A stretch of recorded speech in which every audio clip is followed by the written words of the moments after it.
Pierre, the Major League's leading base stealer with 39 of them. He's third in the National League in hits with 108. Umpires today: Kevin Kelly behind the plate, Alfonso Marquez at first base, Tim Teixeira at second, and James Hoy is at third. Jeff Nelson not with this crew. Hope he's okay. Jeff got smoked a couple of times with foul balls in last night's game.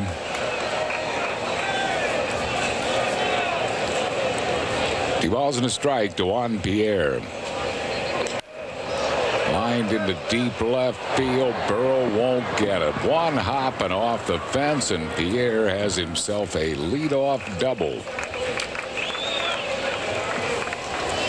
Pierre had the count in his favor. I think that's one of the things when you face Pierre, it's almost like pitchers when they face an opposing pitcher. The one thing you don't want to do, you say, don't walk him, and you end up getting behind because you're not thinking the same way you normally do. Instead of thinking about just making your pitch, it's a lot easier, or it's a lot tougher not to think about don't walk him.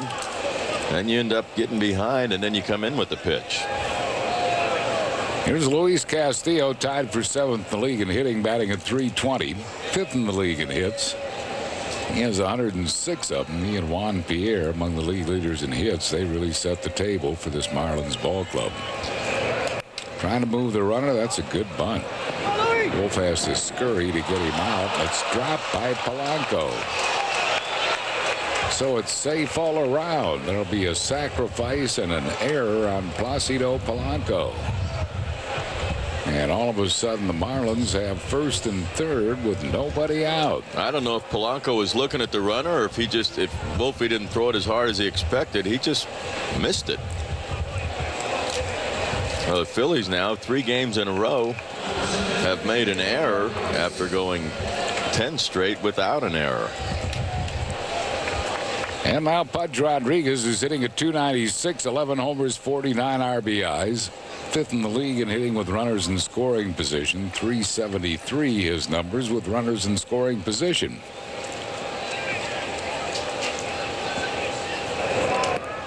Curveball just missed. I guess he must have called it high. 1 ball and no strikes to Pudge Rodriguez. Todd Helton of Colorado over 400 runners in scoring position. Albert Pujols, St. Louis at 383, the only 2 guys ahead of Rodriguez. Pujols is up there in so many offensive categories. He's probably going to make that all-star team. I would have to think so. Birthday wishes today to Bernadette Cabry of Glenside, Pennsylvania. Happy birthday, Bernadette. Wow. This could be a long day for Randy Wolf if he's not going to get his curveball called. I guess both those were called high, but they were very close. 2 balls and no strikes to Ivan Rodriguez.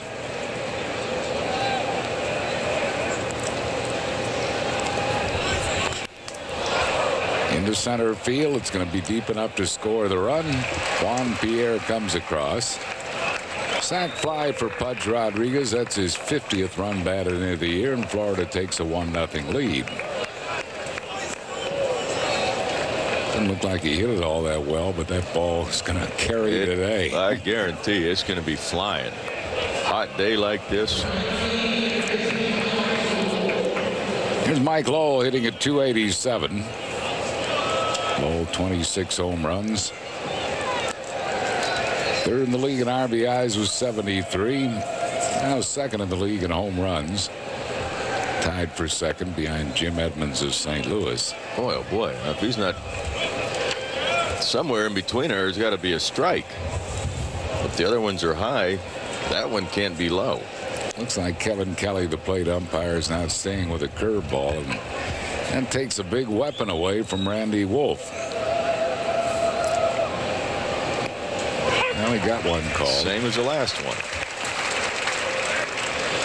1 ball and 1 strike to Mike Lowell. And you see the home run leaders: Jim Edmonds of the Cardinals, Lowell and Albert Pujols of the Cardinals tied for 2nd, then Barry with 25 of them. High mile-high pop-up. It's going to carry well out into the outfield. Wow, Marlon Byrd. Boy, is that ball going to carry here today. I mean, that started out in the infield and ended up in the outfield where Byrd had to make the catch. 2 down. A breaking ball for Randy Wolf, and gets low just a bit out in front of it as he pops it up. It looked like it was going to be right at normal second base. See how far Polanco has to go out before Byrd comes in and calls him off. To bring on Juan Encarnacion, he's hitting at 280.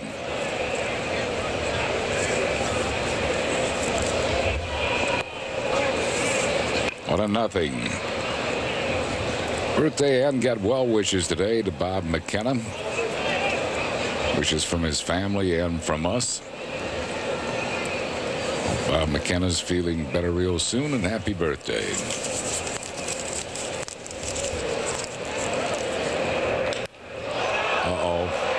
The way that ball's carrying, this ball's going to be way out of here.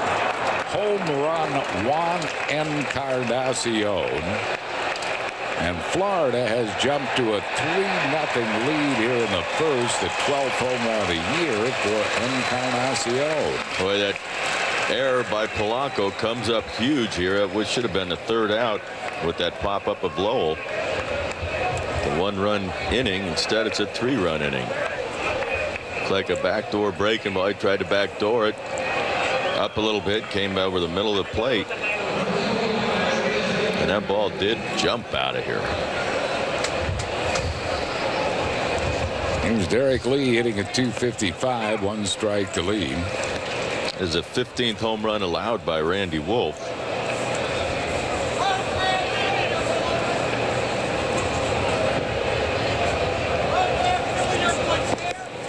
Alberta Heister of Reading celebrating an 85th birthday. Loyal Phillies fan. Wishes from son Craig and from us. Ball on the strike to Derek Lee. In the outside corner, 1 ball and 2 strikes. It's been a tough club on Wolf. He's 2-7 lifetime against Florida, with a career ERA over 5 against the Marlins. Bouncing ball to Jim Thome. Thome juggles, recovers, and gets Derek Lee, and that will retire the side. Florida gets 3 runs, 1 unearned, 2 unearned, 2 hits, 1 error, and nobody left after 1/2. Marlins 3, and the Phils coming to bat. It's all coming together for the Phillies 1993 team 10th anniversary tribute with an alumni batting challenge on July 19th and a DVD or VHS 10th anniversary video tribute free for fans 15 and over on the 20th. All courtesy Toyota. Call now. Florida got 3 in the top of the first. Larry Bowa's starting lineup brought to you by Budweiser as the Phils bat in the bottom of the first. Placido Polanco second base leads off. Jimmy Rollins shortstop at second. Jim Thome first base hitting 3rd. Mike Lieberthal catching batting 4th. Bobby Abreu right field hits 5th. Pat Burrell left field batting 6th. David Bell third base hits 7th. Marlon Byrd center field batting 8th. Randy Wolf the pitcher hitting 9th. That lineup facing 29-year-old Mark Redman. And Redmon doing a heck of a job in rotation here for the Marlins. 6-3 record, a very good earned run average of 278. 87 in the 3rd innings. 12 fewer hits, only walked 24, struck out 64. Left-handers hitting 169 off him. His fastball might get up to high 80s. It'd be in that mid to high, I guess. Very good changeup. Does a good job of holding runners. This guy changes speeds a lot of slow stuff. He's definitely a finesse type pitcher, not a power pitcher by any stretch of the imagination. Just over from the American League. Spent his career in the American League until this year. He beat Atlanta on Monday, a complete game, giving up just 1 run. In his last 5 starts, he is 3-1 with a 2.08 ERA. Would have one of the top ERAs in the National League, but he has not pitched enough innings to qualify to be listed among the league leaders. 1 ball and no strikes to Placido Polanco. Starts him off with the high heater at 83.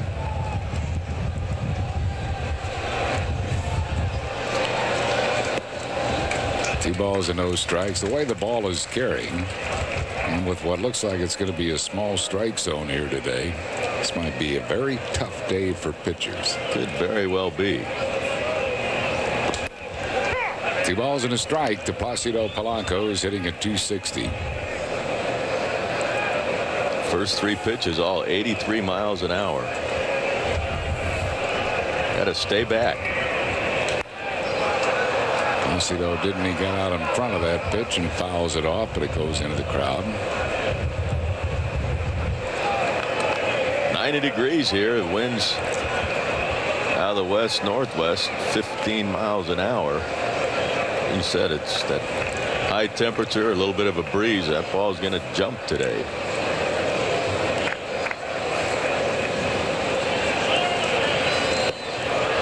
Breaking ball missing. It's a full count. Redmon was originally a first-round draft pick of Minnesota in the '95 draft. 13 players selected in that draft out of Catoosa, Oklahoma. Went to the University of Oklahoma.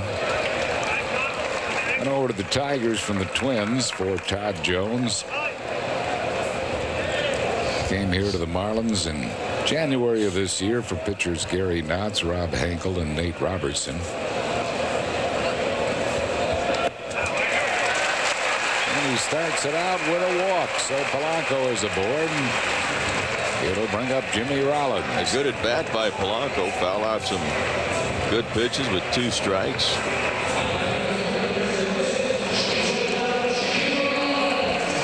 Marlins have won 5 out of the 9 games in the series this year after winning the first 2 here at the Vet. Same amount of runs. They've been out-homered. They've out-homered the Phils. They've got a better ERA. The Phils have not done much offensively against the fifth.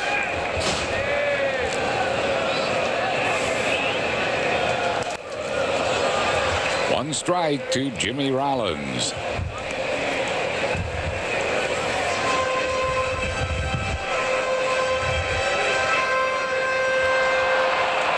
'80th birthday wishes today to Frank Burkhardt in Gloucester City, New Jersey. Wishes from his family and from us.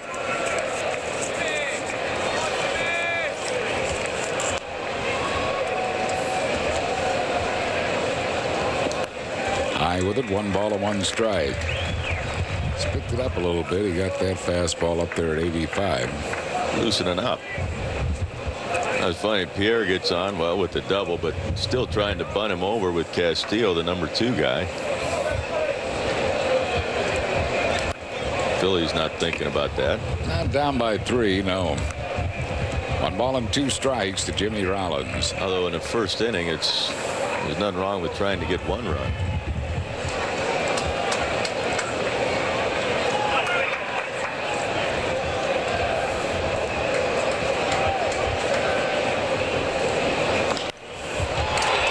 Loop to right field. Encarnacion makes the play.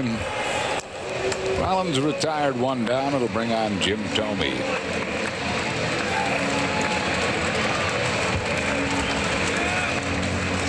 Marlins pitching has really picked it up recently. 4-1. The 1.10 ERA. They throw their offense in there with that. It's going to count for a lot of success. There's Brad Penny, last night's starter, who got the win, threw very well. 2 games over 500 since Jack McKeon has taken over as manager. They are 8 games over 500. 1 strike to Thome, who has faced Redmon more than any other Philly. He's faced him 24 times, 6 hits. He's not hit a home run off him. Redmon's only given up 3 home runs this year in 87 innings. Well, he's not supplying much of the power to hit it out. Breaking ball missing. 1 ball and 1 strike to Jim Thome.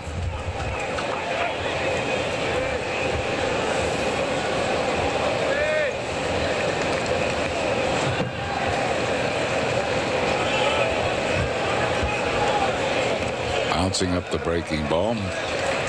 2-1. Send our best wishes for a speedy recovery to John O'Donnell of Gloucester City, New Jersey. Wishes from his friends and neighbors and from us to John O'Donnell.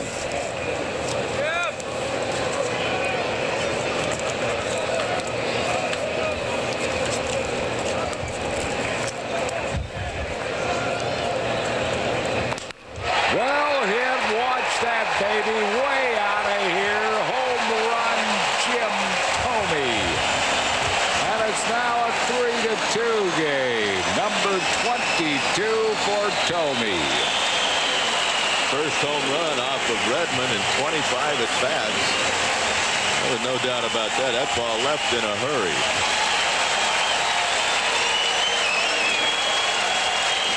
Number 22, 61st and 62nd RBI for the big guy.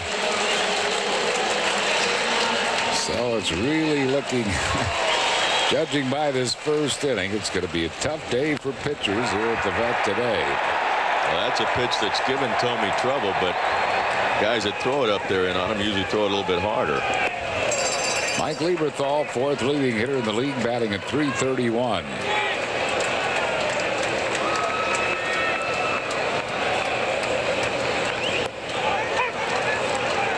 Got the curveball over, 1-1 the count to Lieberthal. Just the fourth home run given up by Redmon this year. Phillies have hit 2 of them. David Bell hit one off Redmon at Pro Players Stadium.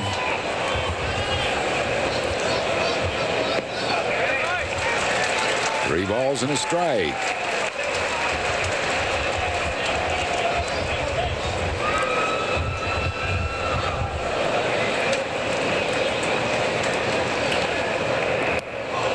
And the 3-1 changeup had him well out in front. It's a full count. Bread and butter pitch for Redmon.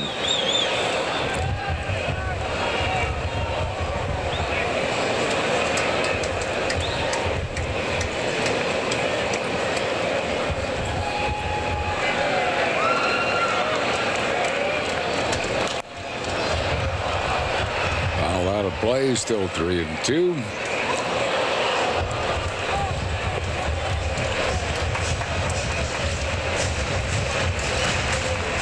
Jim Thome putting the Phils on the board with a 2-run homer. It's 3-2 Florida.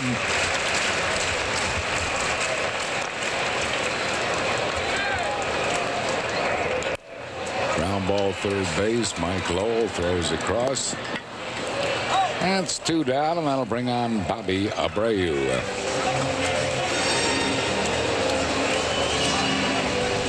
It's Jim Thome talking with trainer Mark Anderson.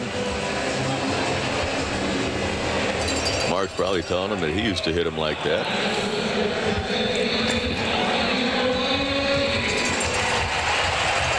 Big guy's gotten the Phils within 1, and here's Abreu.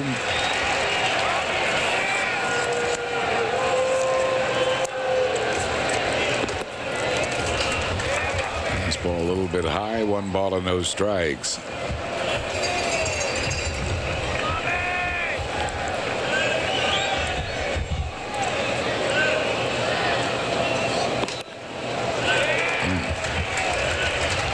Two balls and no strikes.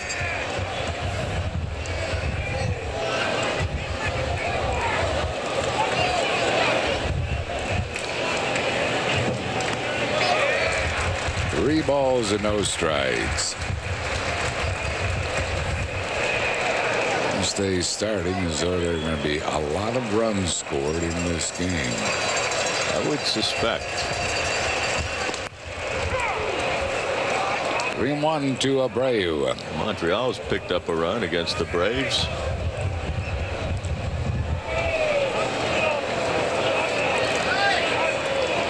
Bobby Abreu, second in the league in walks, behind only Barry Bonds. And that one gets Pudge Rodriguez. Bobby 62 walks. Bonds well out in the league lead. Barry has 79.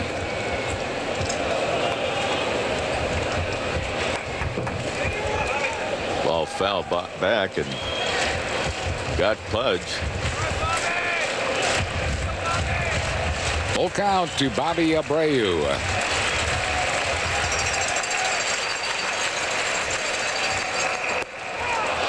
He's rung up. Pitch on the outside corner, called out on strikes, and that will retire the side. Phil's got 2 of them back on Thome's homer. 1 hit, no errors, and none left.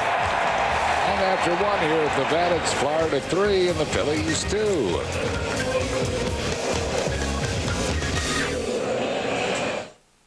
Batter up. It's time for Acme's Take Me Out to the Ball Game sweepstakes. This season, the Phillies and Acme are teaming up for your chance to win. Use your SuperCard when you shop at Acme. You could win an actual game-used autographed base and 4 tickets to a Phillies game in September. Plus, a chance to win a trip for 2 to Clearwater, Florida for a Phillies spring training getaway. Acme, helping make your life easier. What do kids want from a Phillies game? 1,000 hot dogs and a free bat. Free Pat Burrow Louisville Slugger bats for kids, courtesy Acme, Sunday, August 3rd at 1:35. Order now. This copyrighted telecast is presented by authority. The Phillies may not be reproduced nor retransmitted in any form, and the accounts and descriptions of this game may not be disseminated without the express written consent of the Phillies. Alex Gonzalez takes a strike. He's hitting at .295. 3-2 Florida here in the second.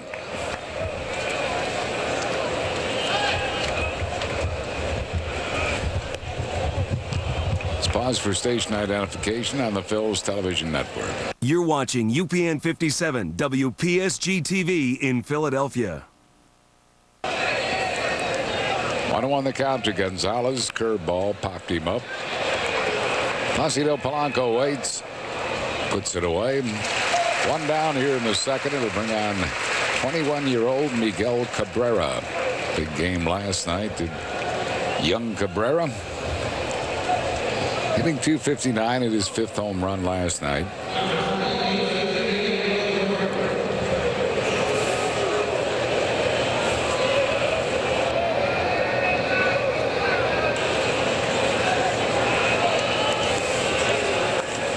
Breaking ball missing.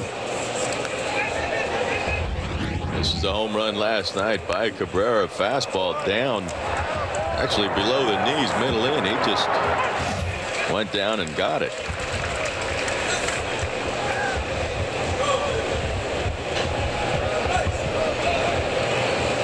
Homered in his first major league game, did Cabrera. Bouncing ball to shortstop. Jimmy Rollins takes care of Cabrera. That's 2 quick outs for Randy Wolf, and will bring on Mark Redmon. Business person special number 5, courtesy of Citizens Bank, coming up on July 22nd against the New York Mets at 1:05. Phil's baseball in the sun against the Mets. Order your tickets by calling 215-463-1000 or online at Phillies.com.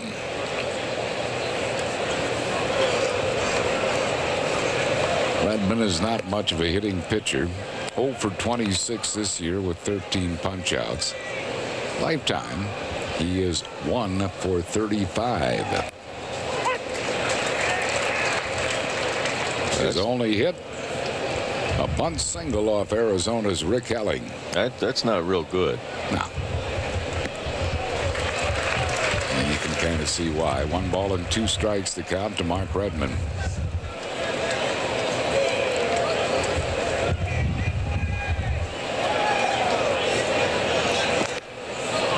2-2. Irma Snyder of Greenlock, New Jersey, celebrating Grenlock, New Jersey, celebrating a 92nd birthday on this July 6th.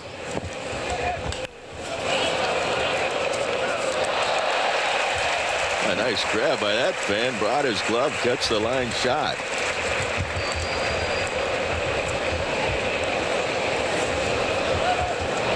He jumps up, throws that glove up there, saved the gentleman behind him. He's happy. Redmon goes down swinging. First strikeout for Wolf. A 1-2-3 inning for Randy. No runs, hits, errors, and none left. We go to the bottom of the second. Florida 3, Phil's 2.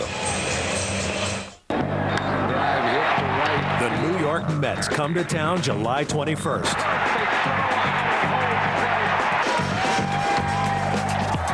And then they'll be going out.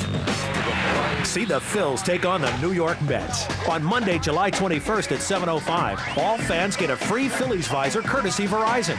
Or join us on Tuesday, July 22nd at 1:05 for a Citizens Bank Business Person Special. Order now.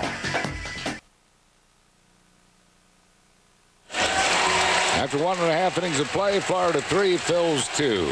Tomorrow at 7 on UPN 57, the family goes postal when Deborah sends Marie a nasty letter on Everybody Loves Raymond. Tomorrow night at 7 on UPN 57. Well, we go to the bottom of the second. Pat Burrell will lead it off. Andy Wolf, after giving up 3 runs in the first, 2 of them unearned. And a 1-2-3 inning in the second. And Burrell will lead it off, hitting a 199. 33 of his 57 hits have been extra base hits. 1 for 3 off this left-hander with a double.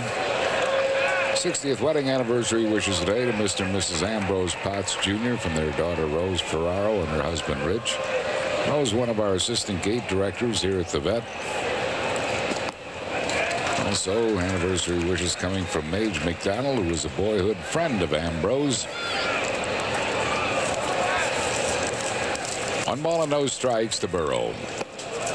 2-0.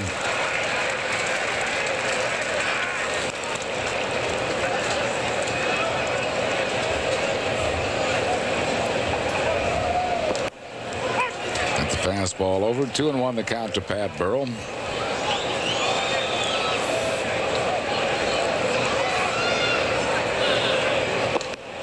Tried to paint the inside corner and missed with it. 3-1.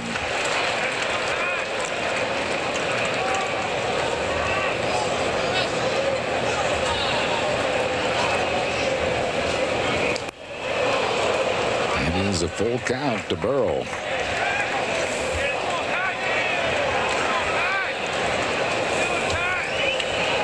Got a 3-1 fastball. I'm not so sure he'll get a 3-2 fastball. And got a 3-2 changeup and struck him right out of there. Second strikeout for Redmon. 1 down here in the second.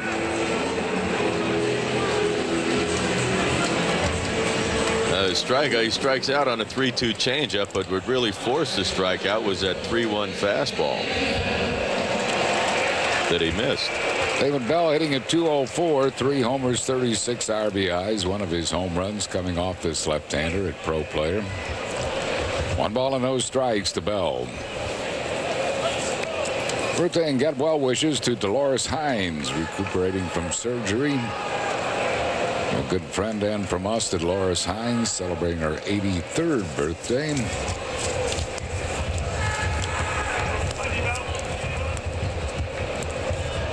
One ball and no strikes to David Bell. Mile high pop up right side of the infield. Derek Lee waits. And Derek Lee puts it away for out number 2. Monday, July 21st, after the All-Star break, when the Phillies take on the New York Mets, a special Monday night on tap. 3 Phillies visors for all fans, courtesy of Verizon. That's July 21st, 7:05 game against the Mets. Order your tickets by calling 215-463-1000 or online at Phillies.com. Marlon Byrd hitting at 278, 1 ball and no strikes to Byrd.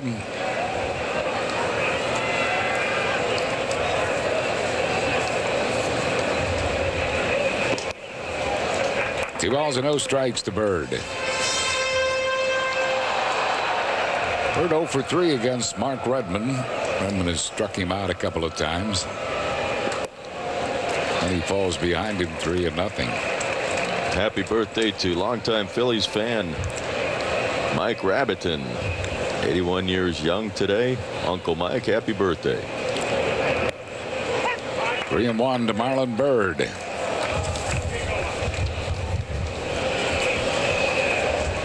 Frustration continues for Pat Burrell.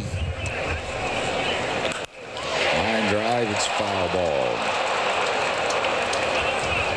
3-2 to Byrd. Those after this game go on the road to Montreal and New York. Brandon Duckworth tomorrow night against the Expos against Livan Hernandez.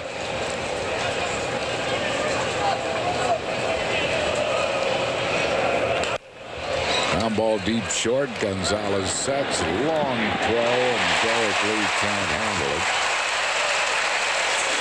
I would score that a hit for Marlon Byrd with his speed.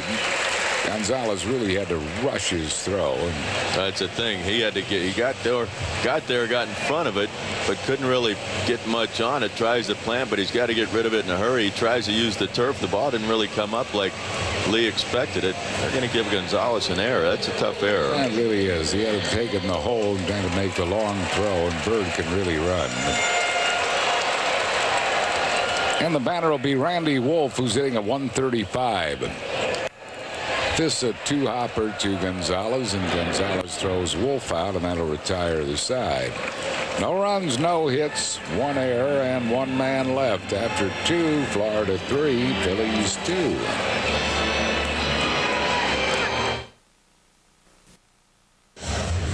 Time now for the Dodge Stump the Fans trivia question. Log on to Phillies.com. If you're the first to correctly answer, you'll win 2 tickets to a Phillies game.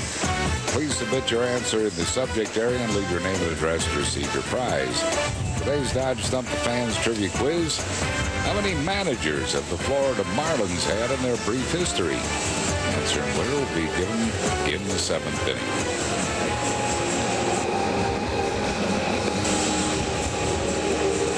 Kevin Millwood and Brett Myers. Millwood pitched to Jem here on Friday night. Only a pitch to no decision. Gave up only 1 hit. He will be pitching again on Wednesday at Montreal. Brett Myers will be pitching on Tuesday at Montreal. Vicente Padilla was hurt with a long ball last night. And here is the pesky Juan Pierre. He doubled and scored a run his first time up.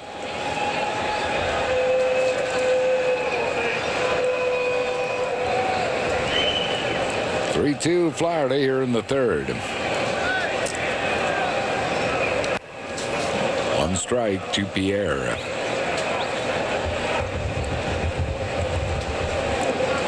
Pierre came over from Colorado. Good pickup, but the Rockies also got Preston Wilson, who's having a big year for him. In that deal. Curveball just missed. You'd not call him any curveballs. It's going to be a tough day for pitchers.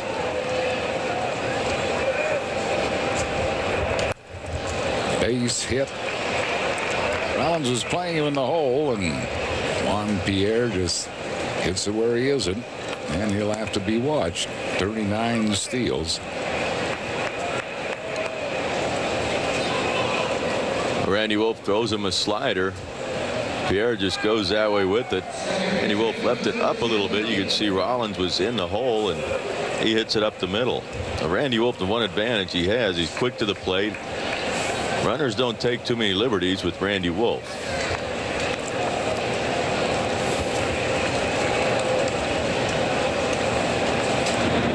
Goes that way. Florida leads the majors in steals with 98 as a team. Pierre with 39 of them. Last time out, Randy Wolf gave up a steal of third, and that was just a matter of Eric Karros taking the bag as Wolf did not pay any attention to him. Juan Pierre will get your attention.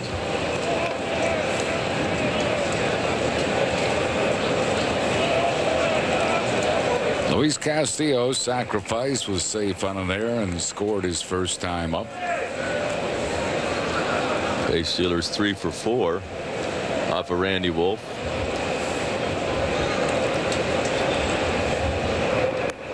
Wow.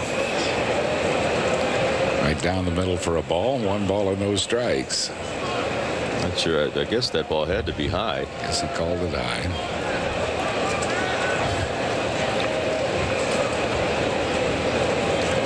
There's the pitch. Oh, man. And that's right at his belt, right under his belt. 1 ball and no strikes to Luis Castillo.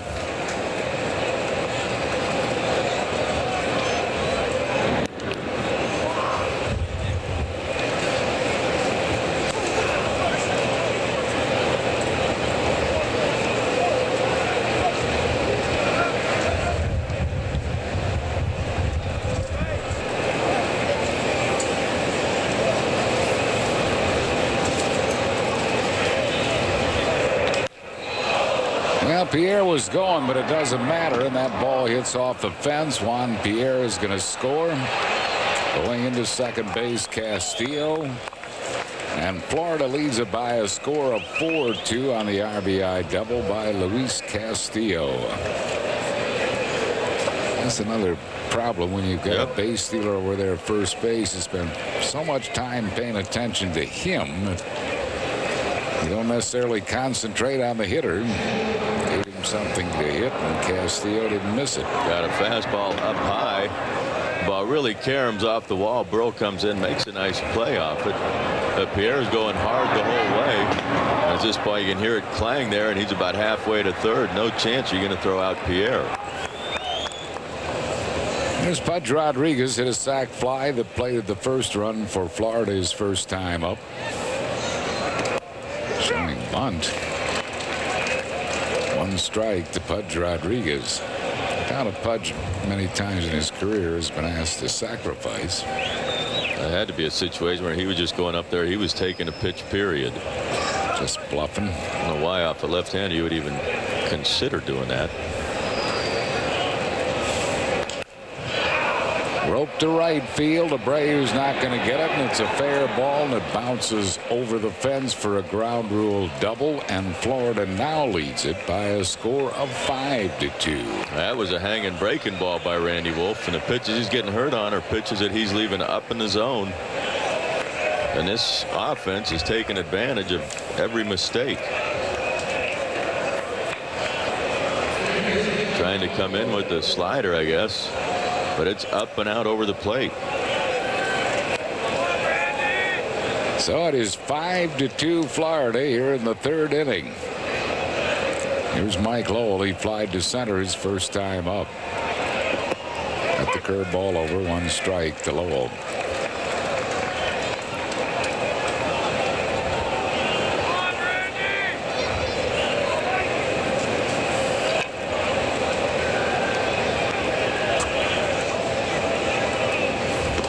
Bills have some catching up to do, but they've got some innings to do it.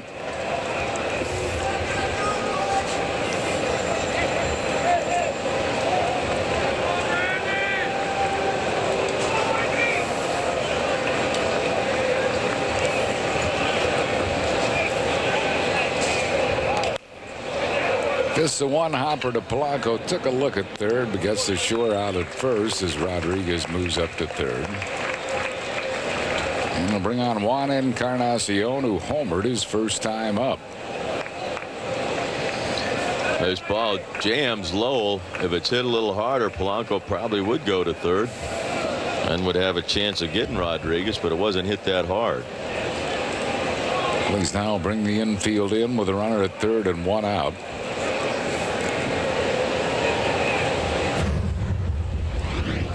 Encarnacion in the first inning got a high fastball from Randy Wolf. Another pitch that is elevated. Fans get the home run. Throw it back.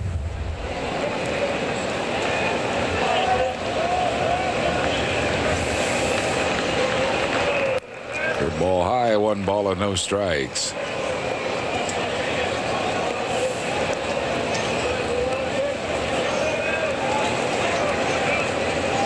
Florida leads 5-2 here in the third inning. Another curveball chipped his bat. Trickles foul.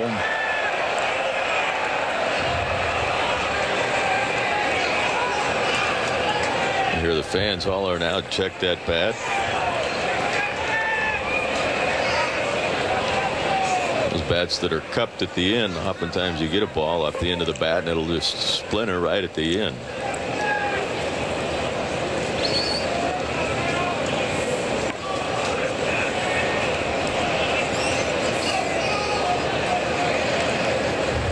Florida has outscored their opponents by 30 runs in their last 6 games. They had a 20-1 game over the Braves, which that was a big difference. It's going to be deep enough to score the run. Marlon Byrd makes the catch. Here comes Rodriguez. Byrd makes a strong throw, but a wide throw, and Rodriguez scores. Standing sac fly for Encarnacion. And Florida leads it by a score of 6-2. That slow curveball is a pitch. If you get a hitter out in front, they usually end up dropping down their shoulder a little bit and get it up in the air. Probably an easy pitch to get elevated or to hit high, and he does, and gets it deep enough. Brings on Derek Lee. He grounded out his first time up.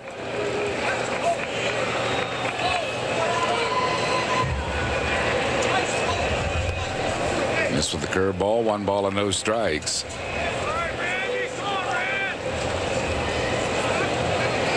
And Florida ends up getting an extra run by that ground ball by Lowell to the right side and getting that runner to third.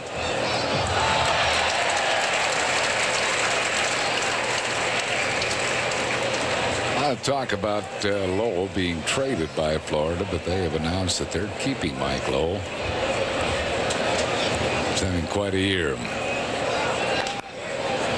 Having a great year. One of the problems Florida has coming up is they've got about 15 players that are arbitration eligible, and that is going to skyrocket a payroll if they try and keep them all. 1-2 to Derek Lee.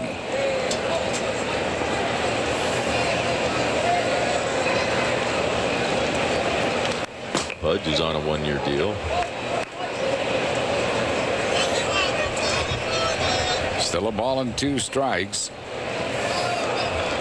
As Randy Wolf has labored here in the heat. 6-2 Florida in the 3rd inning.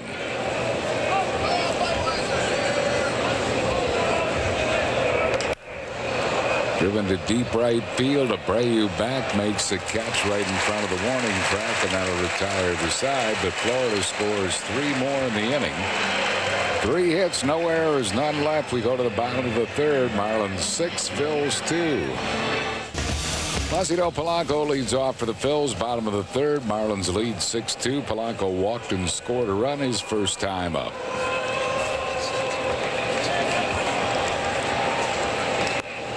One ball and no strikes to Polanco.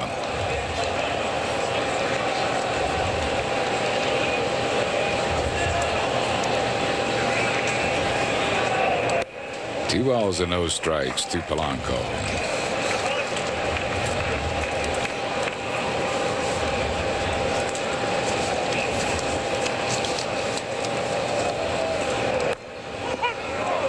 Two and one.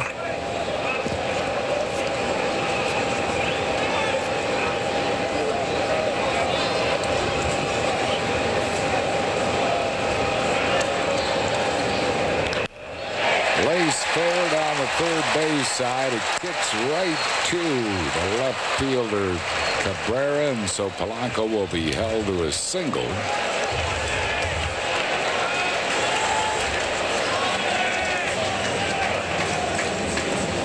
Boy, a smash right down the line. It hits the stands where they jet out.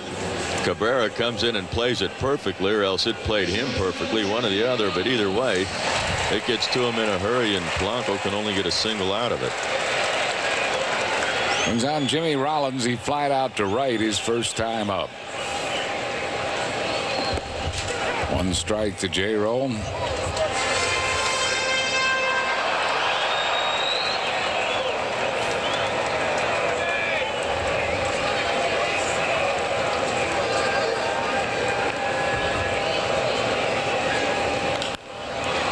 Ball into center field. Juan Pierre will take care of this one.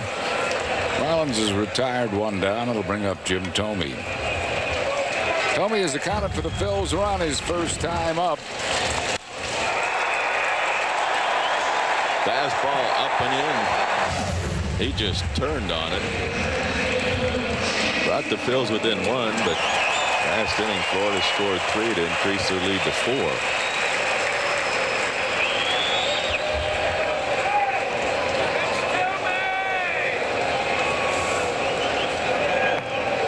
One ball and no strikes to Thome.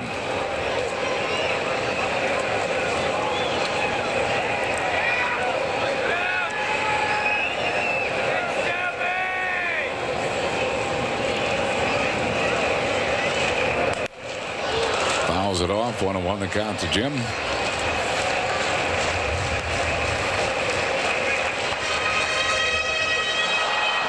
50 pitches now for Redmon. And it is not a good ratio of balls to strikes. He's pitched 2 complete games this year. Nobody, neither Redmon or Wolf, are likely to pitch a complete game here today. It's hot. Ball carrying. Small strike zone. Not a good day for pitchers. 2 balls and a strike to Jim Thome.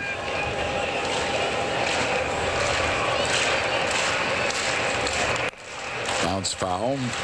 2-2 the count.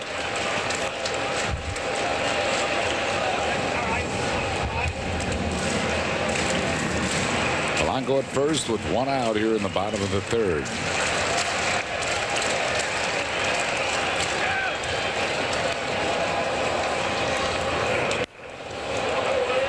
Spoils a fastball away from him.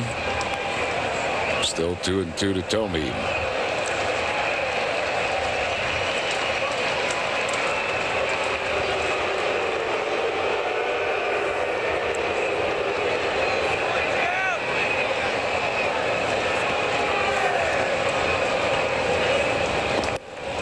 And it's a full count.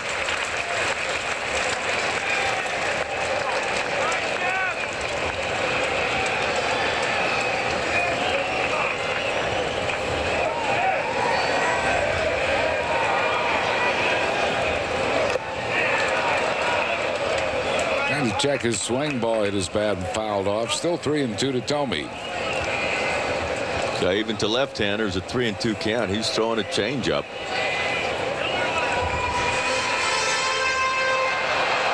And see Thome try and hold up just off the tip of his bat. It's a balk.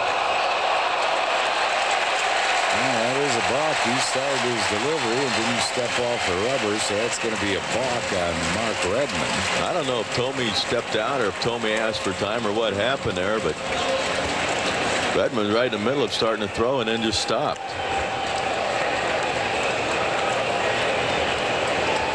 Thome didn't do anything. I don't. I guess he decided at the last minute that's not the pitch he wanted to throw. Kind of tough time to change your mind. Gave him a high hard one and struck him out. That's the 3rd strikeout for Redmon. 2 down here in the 3rd. They'll bring on Mike Lieberthal. Lieberthal grounded out his first time up.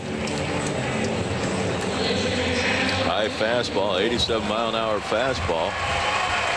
Thome goes after it.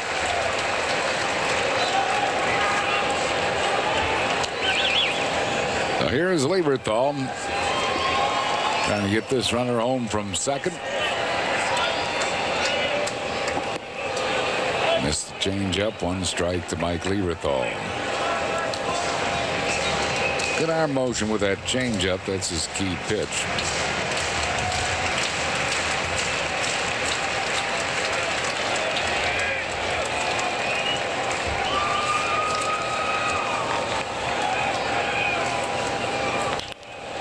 Ball deep short. Gonzalez sets, throws, low throw, dug out this time by Derek Lee, and that will retire the side.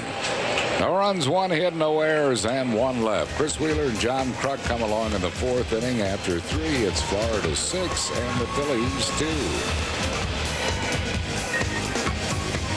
Haven't you always wanted to own a piece of Vet Stadium? It's like owning a piece of history. It's like owning a piece of my soul. And now you can by purchasing a pair of authentic, vintage Vet Stadium seats. Each pair of seats comes with its own certificate of authenticity, and each carries the unique patina that can only come with the passage of time.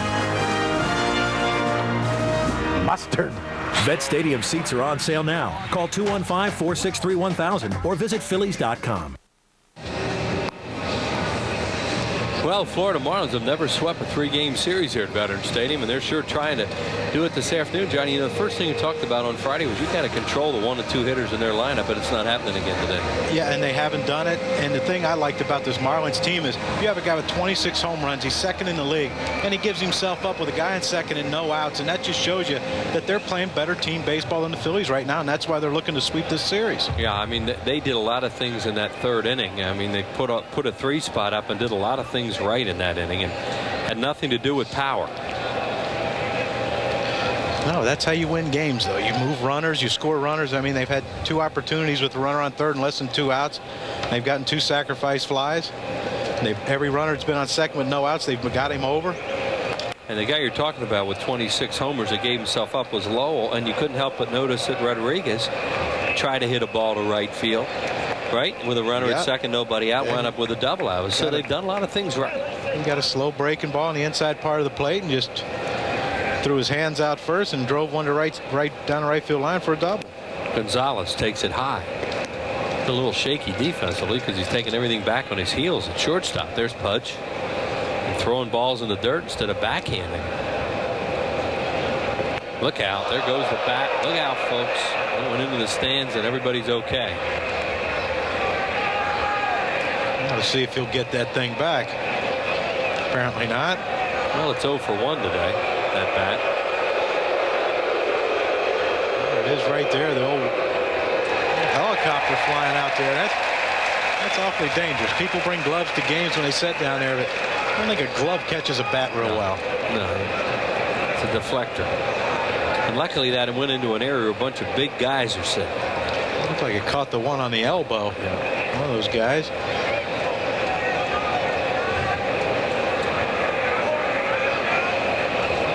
This week at Pro Player Stadium, if anybody fans saw it, and some highlights, but well, you wouldn't call it a highlight, but something happened in the game was a bat got loose from Darren Bragg of the Braves and hit a photographer and injured him.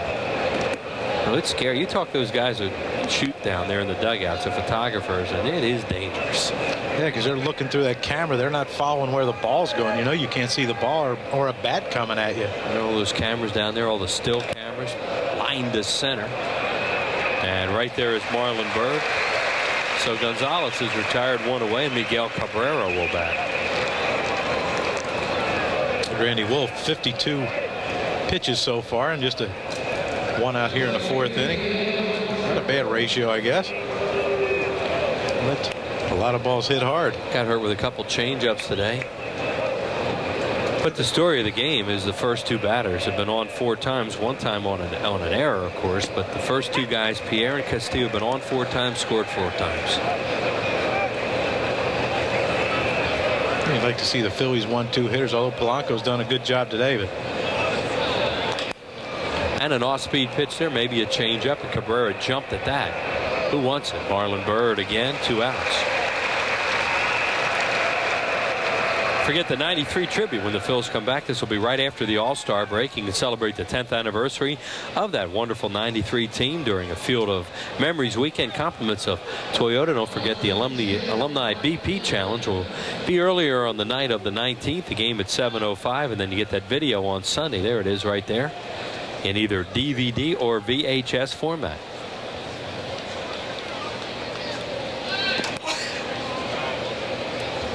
Now here's a guy they love to see come up with 2 outs.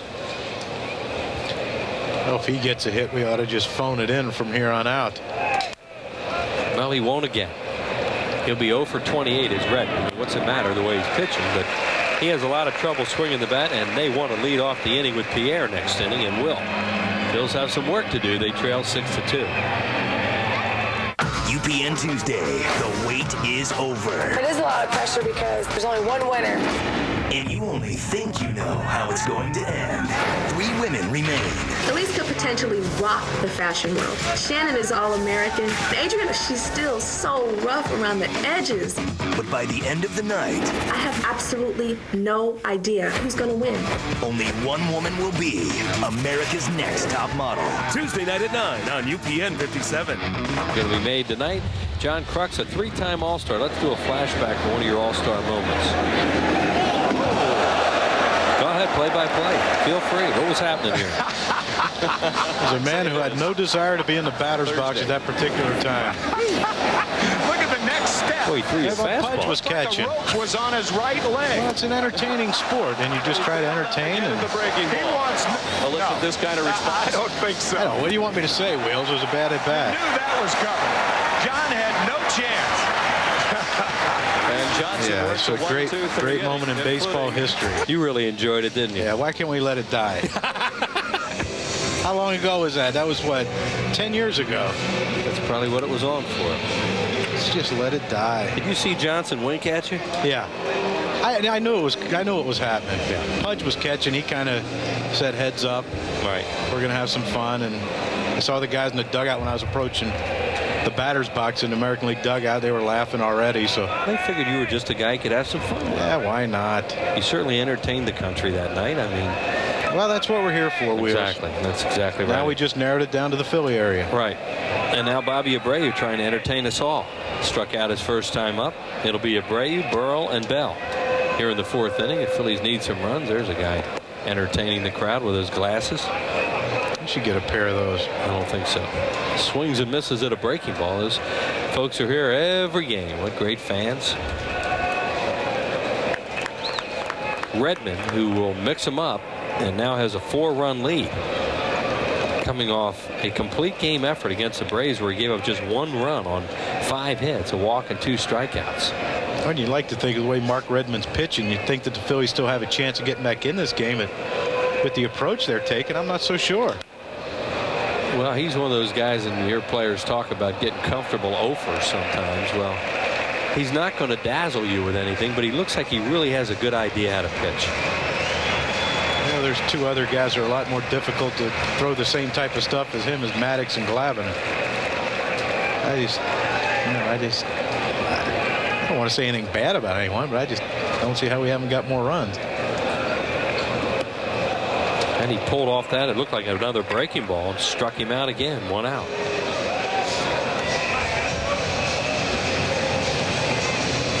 It's ahead of Bobby here, 1 and 2, and looked like a changeup. And you don't see that much with lefty on lefty changeups, but if you can keep it away, it's a very successful pitch, and Mark Redmon kept it away. David Bell will bat, that little guy working on the cotton candy. Pat Burrell will bat as that guy's working on the cotton candy. Burrell saw 5 straight fastballs, went to 3 and 2, and then he threw him a 3-2 changeup and struck him out.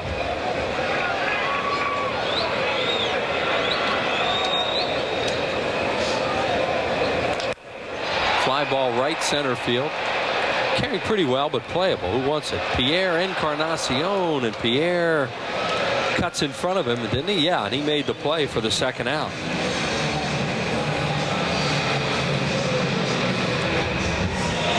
That had accident written all over it. You can see Pierre calling for it. And when there's a little bit of a crowd here and a lot of noise, and anytime Pat hits one in the air, people think it's out, so they're going to make some noise, but center fielder takes charge and makes another play. It's usually the taller guy that wins that battle. Pierre took it away from the taller Encarnacion. Bell popped up his first time up. Redmon had 10 strikeouts against the Phillies the first time they saw him. He threw 40 changeups in that game at Florida in 6 2/3 innings. And then he bested it later on with an 11 strikeout game for a career high against Milwaukee. Foul down the first baseline. Long run, Encarnacion, and he can't get there. It's in the first row.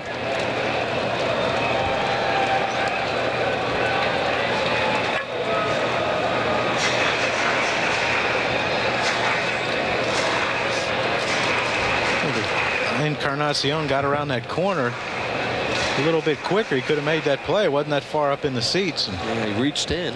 He reached in, but I don't think he got to the fence fast enough. He should have got to the fence and then looked for it. Here's the 1-1 outside. 2 balls and 1 strike. Redmon with a fastball in the mid-80s, but changeup his best pitch. Also throwing some breaking balls.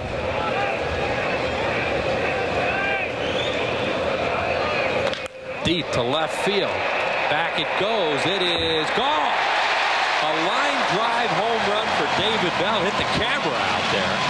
And the Phillies get one back, and it's now 6-3, and there is a jet stream to left and left center today. Well, there certainly is, and that ball right there didn't get up high. I didn't think it got up high enough to get out. And Cabrera, the left fielder, just turned around. He knew it was hit hard, and he thought he could make a play off the wall and try to keep David Bell at a single, but it just carried out of the ballpark. The tracer right here. Looked like Redmon tried to throw that fastball down and in, and David Bell just dropped the head of the bat on and hit a screaming line drive over the fence. Hit just below the camera. Greg Farnese, our cameraman out there, took a look down at it with his camera.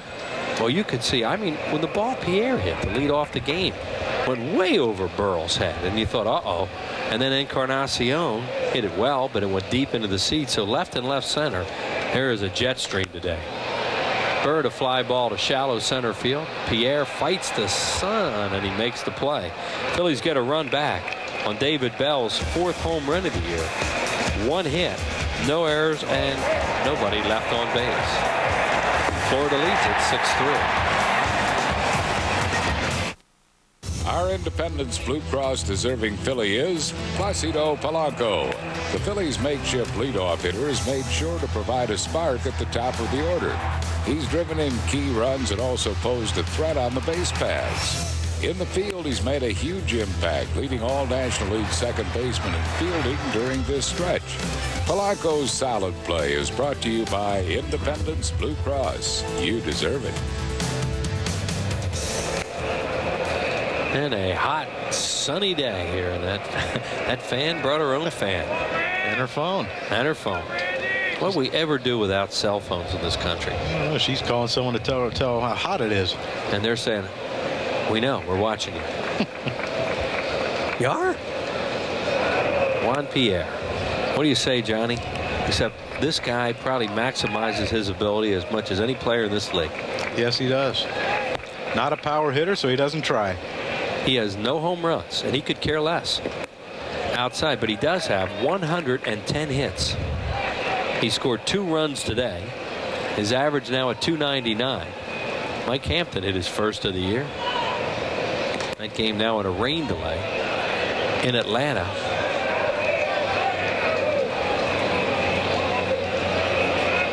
Maybe they'll make him stay there all night. Strike. Well, last night they had, I think, an hour rain delay in that game, and then the Braves came back and wound up scoring 2 runs in the bottom of the 9th to win it 3-2. Pierre almost on base for the 3rd straight time, and now he is. And you know Randy Wolf's out there saying, I can't walk this guy. I just can't let him on. I can't walk him, and he did, and he walked him. Yeah, sometimes you convince yourself of that. You convince yourself that, you know, you keep telling yourself, I can't walk him, I can't walk him, and you squeeze the ball a little tighter, you start aiming it a little bit, and you throw 4 balls out of the zone, and you got the road runner on first base. Joe Kerrigan pops out of the dugout because these 2 guys have really controlled the game today. Pierre and Castillo now in the batter's box. It's almost like, I was talking to Larry Anderson about it, it's almost like when a pitcher pitches to another pitcher, and sometimes you see them get all out of whack because they're out there thinking, I can't walk this guy. Yeah, but the thing is with Pierre, I mean, he's got, what, 110 hits already, so it's not like he's just up there looking for walks. He'll take it if you give it to him, but he's not opposed to hitting one in the gap. He hit one already in the gap today for a double, and he's got another single. So, well, he has 91 singles this year out of his 110 hits. And I'm sure he's pleased with it. 39 stolen bases, tops in the majors. He's also been caught stealing the most, 10. It just looks like this Marlins team, they have trust with each other. You know, they're not afraid to take pitches and walk and work the count and get the big guys up with these 2 jackrabbits on first base. Well, in the first inning, Castillo bunted because he was on second. Pierre was on second. And then Placido Polanco dropped the throw at first. So it was a sack E4 last time up. He got a high changeup and whacked it off the wall and left. This guy loves the ball up from the right side. Takes one. That's another thing he looks like he'll do with a base stealer at first, is take a strike for him. Well, you have to. I mean, you know, you can't just go up there hacking and slashing in the 2-hole when you got a guy like Juan Pierre on first who can run. Give him a chance to run and then do your job and get him over. No balls and 1 strike on Castillo, now hitting at .322. 1 for 1 today. They're not paying Pierre and Castillo to drive in runs. They're paying them to score runs and create havoc on the base paths and disrupt the opposing pitcher, and that's what they've done this whole series. Carlos Silva, who pitched 2 innings last night, gets up. Problem here, Phillies already are down by 3 runs. Randy Wolf set the lead off the 5th inning. Had a starter go after 5 last night. So Larry Ball, who's had really good starting pitching during the good run the Phillies were on, and really throughout most of the year, may be looking at starters going just 5 because his team's trailing. 1-1.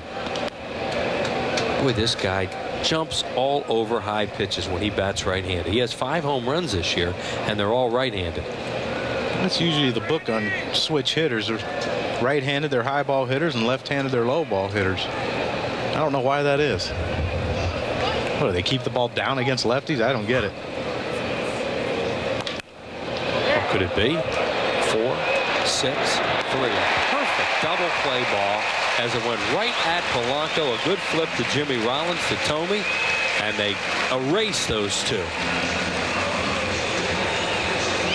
You see it right there, ground ball, and Wolfie kind of reached for it, but then he kind of gator armed it and pulled it back, hoping Polanco was there. And like you said, just a tailor-made. There's one reason why Juan Pierre couldn't get at Jimmy Rollins right there. He took a step back on the delivery from Randy Wolf, thinking he was going to throw over. And I'm sure that helped Jimmy out quite a bit, knowing Pierre wasn't on top of him. We see that from Wolf all the time. I mean, guys don't steal bases on him. There hasn't been stolen bases that hurt him today, because he's so deceptive with his move to the plate that both Castillo and Pierre have been headed back to first. So they erase Juan Pierre on the double play ball hit by Luis Castillo. 2 outs and nobody on base for Pudge Rodriguez. And see if Larry Ball will keep Wolf in the game if he can keep it to just 3 here. Curveball, a good one. Rodriguez a sac fly in the 1st inning. RBI double in the 3rd. He's now knocked in 51. Hit in 10 out of 11 at an over 450 pace. And you remember when he was with Texas, he hit second a lot. So he's, you know, is that previous at bat when he went the other way, he knows how to do that. He's not your typical third hitter who's a power hitter, or 4th hitter who's a power hitter. He knows how to move runners. Well, he's had a lot of problems the last couple of years with injuries, and this year anybody could have had him. And Florida finally signed him for 1 year, when it appeared that Baltimore was the only team interested in him. And Randy Wolf now out of that inning. No runs, no hits, no errors, and nobody left on base at 6-3 Florida. It's all coming together for the Phillies 1993 team 10th anniversary tribute, with an alumni batting challenge on July 19th and a DVD or VHS 10th anniversary video tribute free for fans 15 and over on the 20th. All courtesy Toyota. Call now. This is a UPN57 Eyewitness News weather update.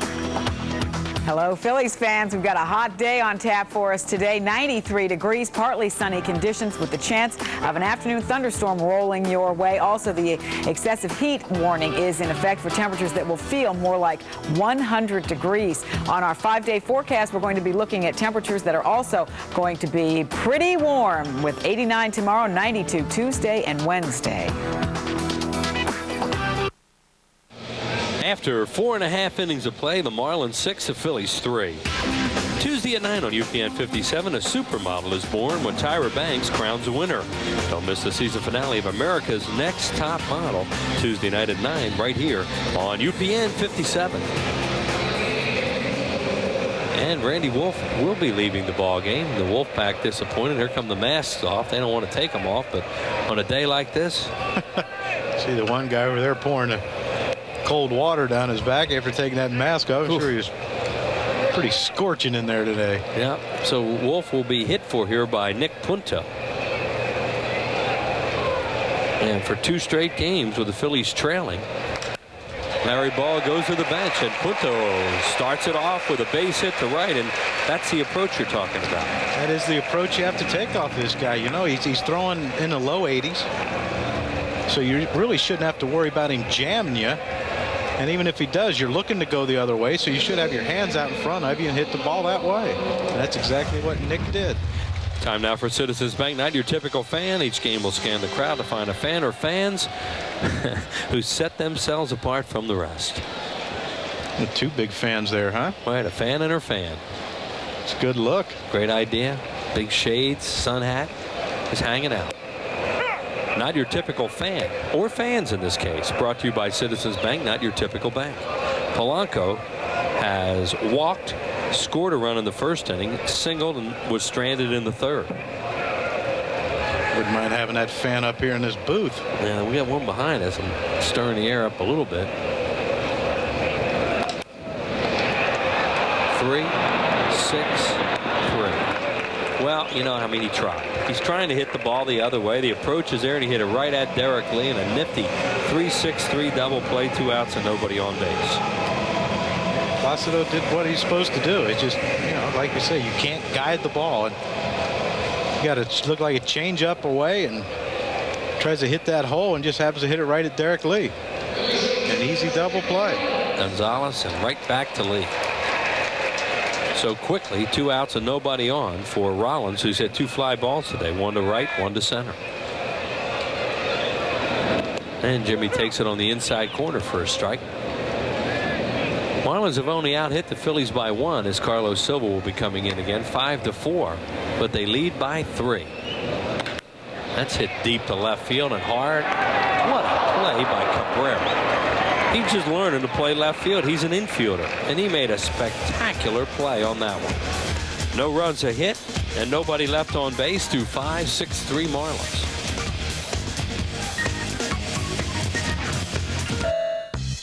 Summer sun.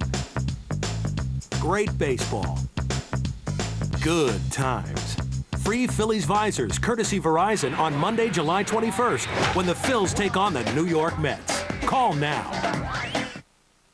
A bicentennial All-Star extravaganza took place on this field of memories.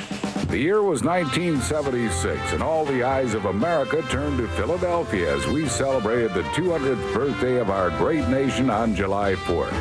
Then a few days later, the Phillies joined in the party by hosting the All-Star Game at Veterans Stadium. It was a gala event, one that spawned the kind of extravaganza that now seems so commonplace. For the first time in club history, 5 Phillies were selected to the squad. The 63,000 in attendance were treated to a 7-1 romp by the National League All-Stars as Veterans Stadium celebrated one of her proudest and most glorious days.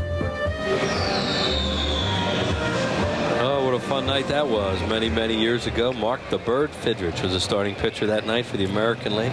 So I tell you, I played in a golf tournament. After the round, I stopped into, you know, the 19th hole to have a beverage and sat between Mark Fidrich and Bill Lee. Oh my goodness! And they were talking. Do you have any idea what there's Carlos Silva? There's the numbers on him. Do you have any idea what they were talking about? Absolutely not. It was it's like the words you use. Just gave me a headache. 1 ball and no strikes to Mike Lowell, who grounds 1 to Bell. Throws him out.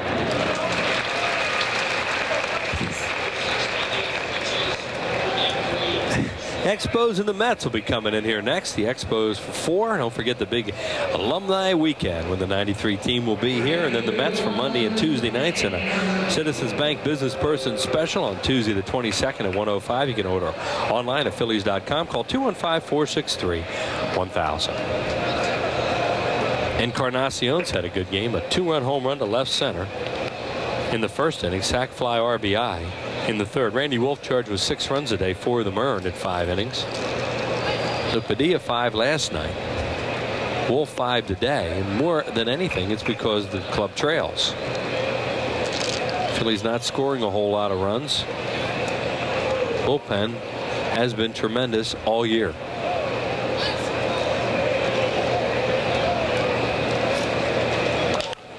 High chopper to short. Big hop to Rollins. Jimmy throws out Encarnacion, and Carlos comes in and does his thing and throws a couple of ground balls, 2 outs. And about the only good thing you can say about this series is that we've kept Mike Lowell in check.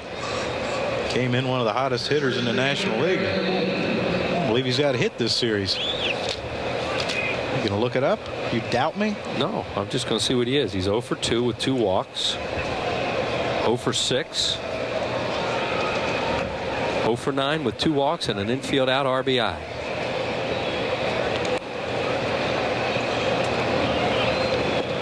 Derek Lee, he did get that 2-out walk on Friday after the spectacular double play. There's Lowell, and scored the winning run in that game. But as Johnny says, the Phillies have controlled him this weekend. But the Marlins are a hot team right now. I mean, they've won 4 out of 5. Their ERA in their last 5 games, 1.10 coming in. They've been pounding left-handed pitching. We were pretty hot coming in too. Yep, and the Marlins have turned it around in their favor. That ball ripped down the left field line by Derek Lee, 0 for 2. He is 1 for his last 17.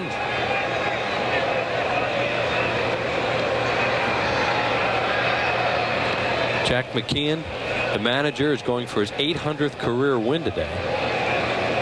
And he has 2 other milestones against the Phillies. I think he won his 300th and 500th game against the Phillies. There you are, 799 wins.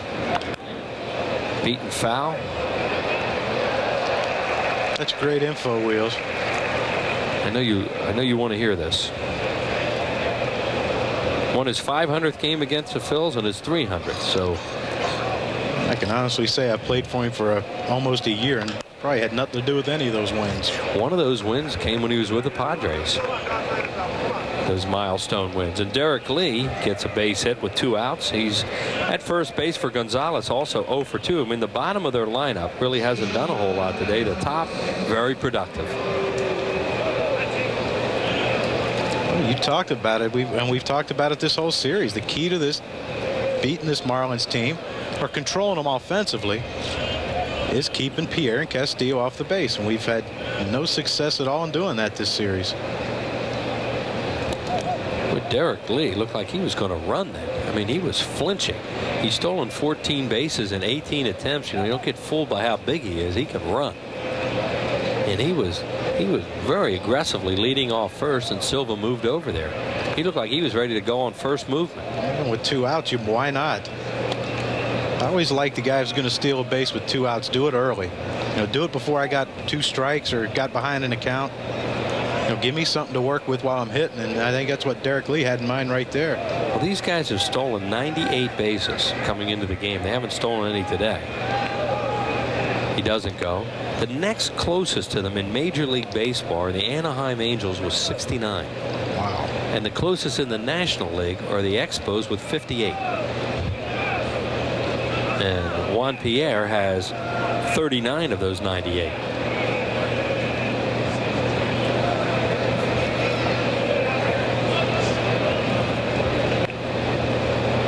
Is that a lot of stolen bases? This seemed like the Cardinals. They had, you know, back in the late '80s, early '90s.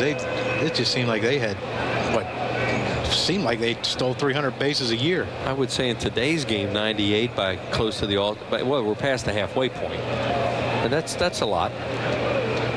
There he goes, and a ground ball to short. Jimmy Rollins on it on 1 hop, throws him out. That'll end the inning. No runs, a hit, and 1 man left on base. We head to the bottom of the 6th inning. Marlins still lead it 6-3. And the countdown continues here at Veterans Stadium. We go to 35 games remaining, and one of the great guys in the game, Vice President Public Relations, Larry the Baron Shank, changes the number today out in right center field. Larry has been with the Phillies since 1964. Jim Thome with a bullet base hit to right field. Thome hit a home run in the 1st inning. A 2-run home run, struck out in the 3rd, and leads off this inning with a single to right. He wasn't waiting around. Mark Redmon trying to get a first pitch fastball, try to get ahead in the count, 0-1, and Big Jim just said, I'll handle this one. Base hit. Well, this game's certainly catch-upable and winnable. The way the ball is flying today. The way the ball's flying to left field, and I just hope that the Phillies can put together 4 or 5 good at-bats right here and get back in this. And like all teams, everybody has weaknesses. The Marlins, if you were to ask them, it would be their bullpen. Yeah, and Redmond's not going to finish this game. I don't care how many pitches he has. He's not going to finish. And Like I said, though, we need to throw something together right here and try to get in that bullpen early. They're moving around a little bit. There's Nate's bump. He might be getting up. He got into the game last night. Mike Lieberthal takes it outside, 2-0. Phillies trying to put something together now against left-hander Mark Redmon. Bobby Abreu waits on deck.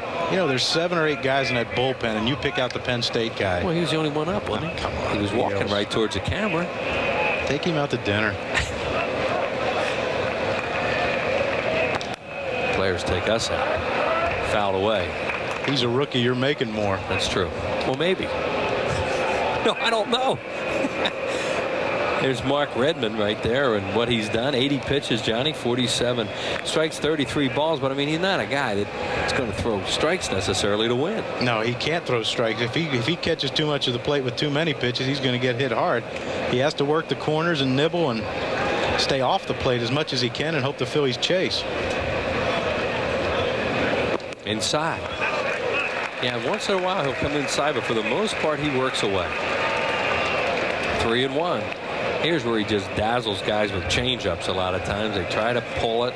Next thing you know, the innings got 2 outs in it. Lieberthal, see what he does here. That was a changeup, and he took it the other way, but a fly ball to right. He's just not going to give in. He's not going to give in. Don't take it. Yep. Celebrate another Field of Memories weekend with a return of some of the funniest and most exciting Vet Stadium promotions. Do you remember the Cash Scramble? It makes its return on the 1st of August. How about the old-fashioned Twilighter? That's Saturday the 2nd. Triple Cannon Man shots between games. And Kite Man, you can check him out pregame on Sunday the 3rd. The Padres will be here. And all kinds of neat stuff going on that weekend. Field of Memories weekend. Phillies and the Padres. 215-463-1000. Abreu struck out twice. Inside ball 1. Burrell on deck. And Jim Thome at first with 1 out. Phillies trail by 3.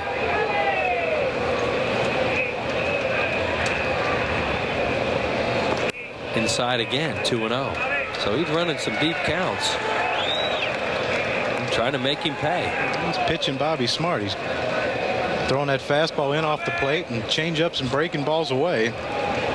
That's the only way this guy can be successful. He has to pitch that way.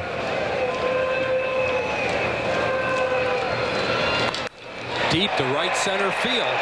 Back goes Encarnacion, and Pierre, it is off the top of the wall and in play. Thome will stop at 3rd. Bobby Abreu at 2nd with a double. How much did that miss by? Well, it looked like it hit that padding just below the yellow line and kicked up. Bobby thought he had it. He stood there for a second and took a stare at it. Thought it was a 2-run home run. Well, that wind's blowing out to left. It'll knock some balls down. Bobby hit that ball hard enough to get out on any other day but today.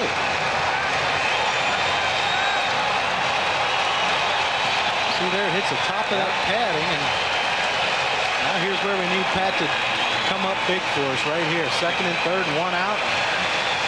He has a chance to do some damage. And it bounced right back to Pierre, who got it in, and Thome had to be careful.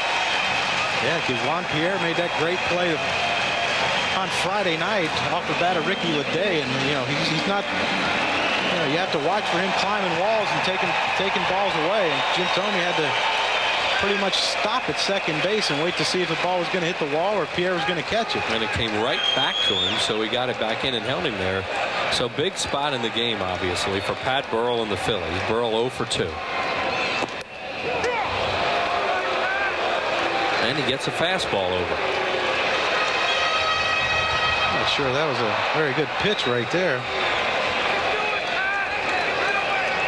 Tough one to hit, I can tell you that.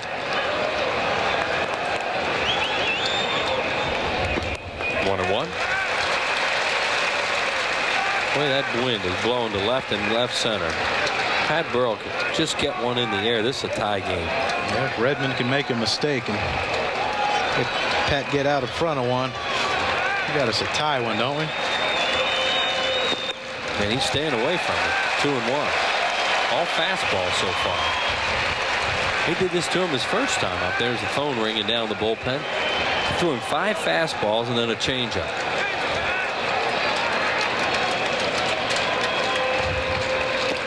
Changeup. You had to have a feeling that was coming. Yeah. Here's a pitch right there, and that's not what you call a great changeup location-wise. And Pat was looking for the heater and the change. His fans believe he needs to make contact here just to get us a run. And low, 3-2. Bell on deck. Over the second time of the game now, Burrell's run a 3-2 count. Bobby Abreu at second and Jim Thome at third. Bell on deck. Phillies trail by 3. There's 1 out. And off the end of the bat, a little pop-up on a 3-2 changeup.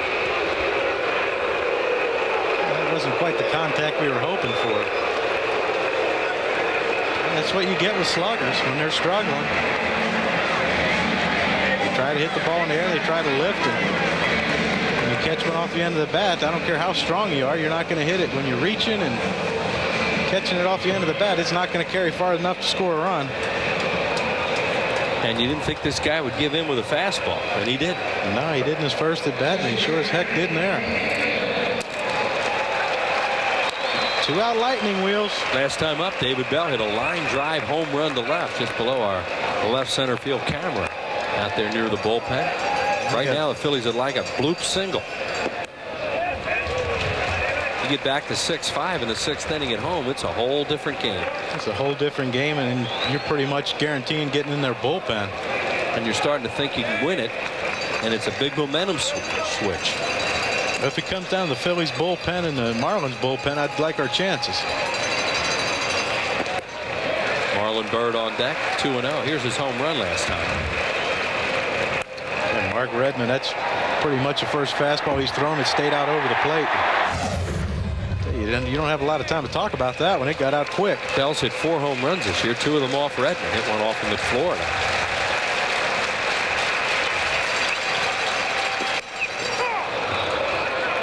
On the outside corner, 2-1.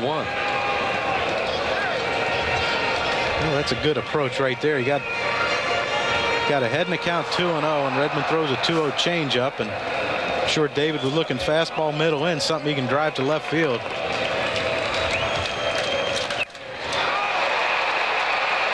Playable.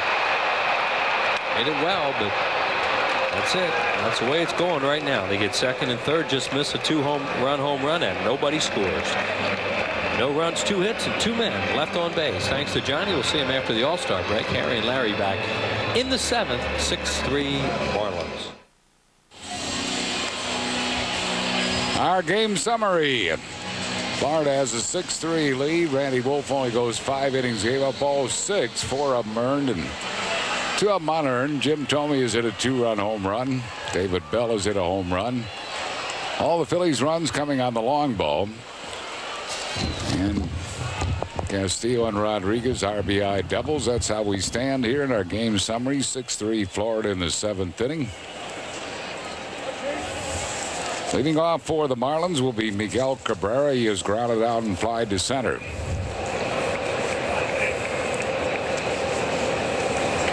Carlos Silva in his 2nd inning in relief of Randy Wolf delivers inside, 1 ball and no strikes.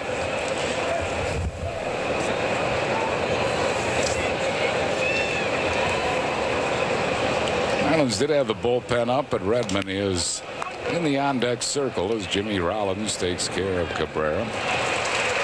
1 down here in the 7th. Redmon will bat. He is struck out and grounded out.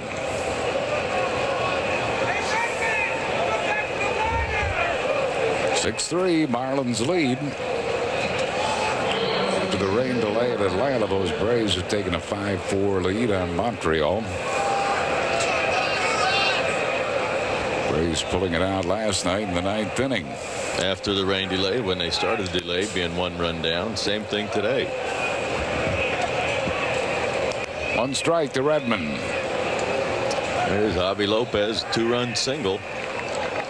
And he's having some year. Well, he sure is. Cued softly. David Bell cuts in front of Rollins and throws out Redmon. That's 2 down. And we'll bring on the top of the order Juan Pierre, who's been on base all 3 times that he's been up. Montreal series, it'll be Brandon Duckworth tomorrow night against Livan Hernandez. Tuesday night, Brett Myers and Claudio Vargas. And on Wednesday, Kevin Millwood and Tomo Oka. Well, Larry Bow is going to go to the bullpen now with 2 outs and no base runners. Another nice job by Carlos Silva. Yes, he did. And Plesac will come in out of the Phillies bullpen to pitch to Juan Pierre. We have a pitching change for the Phils. We're in the 7th. It's 6-3 Florida. Back after these messages.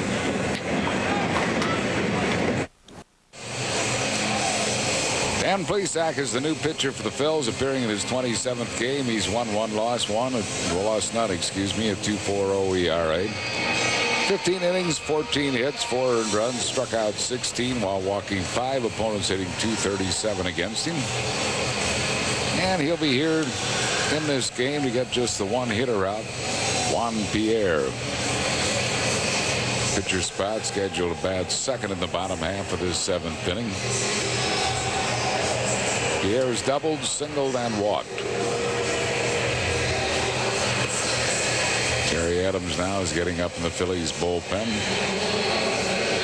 6-3 Florida here in the 7th inning.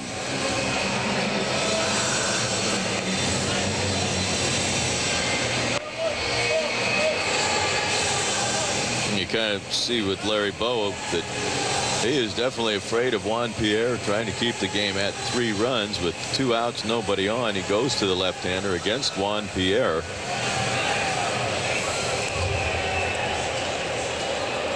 He has definitely hurt the Phillies in this series. And Pierre steps in to face Plesac.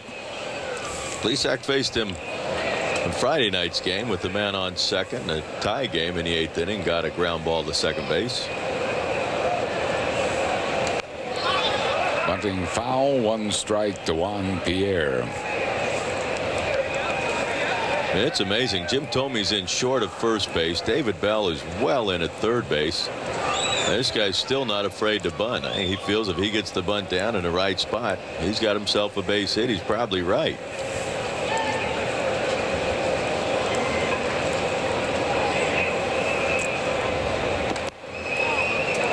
Just missing with the breaking ball. Plesac thought it was there. 1 ball and 1 strike to Juan Pierre.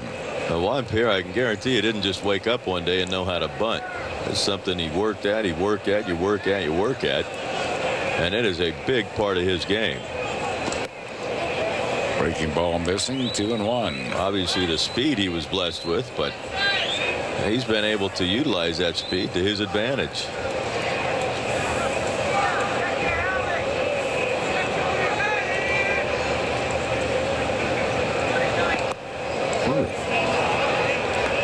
He called that one high. 3 balls and a strike.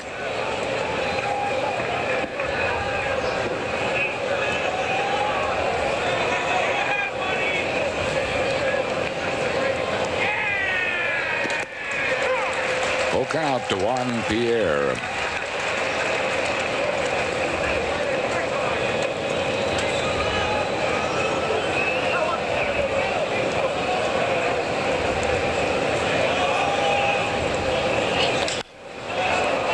Hit the left center field. Long run. Bird can't get it. Watch Pierre run. He will stop at second with a stand-up double. And he is now 3 for 3 with a walk. Well, that ball really is carrying today. Marlon Byrd looked like he was cutting across, was going to have a chance. I think the ball carried a little bit more than Marlon expected it to. You'd see him playing in left center field. He gets a jump and he starts cutting across. Then he's got to go back. And it's over his head. Almost kind of a banana route for Marlon Byrd. Still almost comes up with it. Brings on Luis Castillo. He is sacrificed, doubled, and grounded into a double play. Big jump, no throw, stolen base. Juan Pierre, his 40th. So if you don't pay attention to him at second base, he's going to take third. I mean, it's one look for Plesac, and then he goes to the plate. Pierre doesn't hesitate. That makes it more tough for that. Puts a little more pressure on that infield with the speedy Castillo at the plate. 1 ball and 1 strike to Luis Castillo.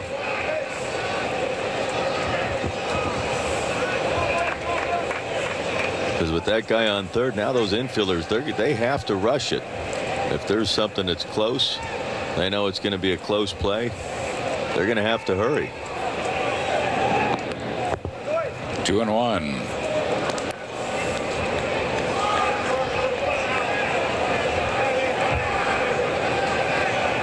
13-3 hit game this season for Juan Pierre. In the game, tied for third in hits in the league. He has 3 more today. There's a good breaking ball for a strike. 2-2 to count to Castillo.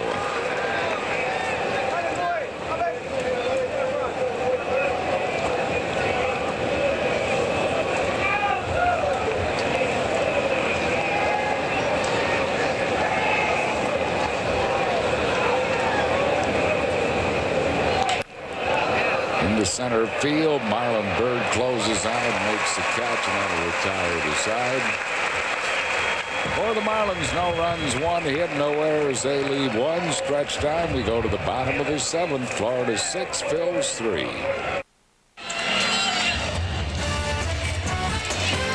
Our Dog Stuff the Fans trivia quiz today. How many managers have the Florida Marlins had in their brief history? Well, the answer is 7.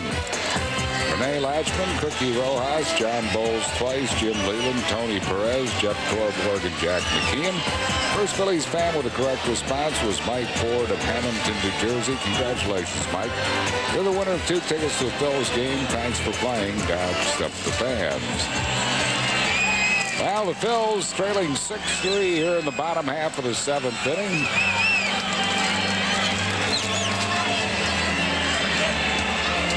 Trader Jack, who took over for Jeff Torborg this year. The Marlins are 28-21 under Jack McKeon. And good job with this Florida ball club. And they have a 6-3 lead here. Marlon Byrd will lead it off. And a pinch hitter for Dan Plesac. Jason Michaels has moved into the on-deck circle. And the top of the order, Placido Polanco.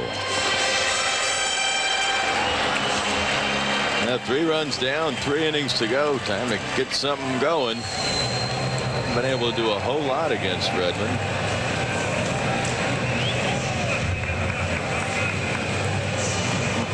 He has given up 2 home runs coming into the game. He's only given up 3 homers in 87 innings.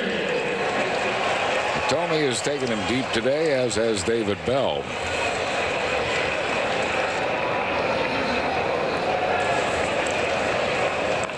Here's Marlon Byrd. He was safe on an error and is flied out to center field.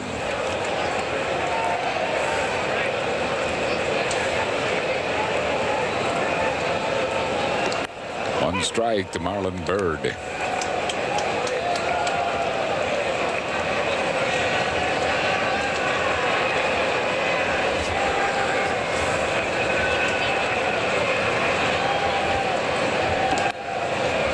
Change up high, 1-1 the count to Byrd.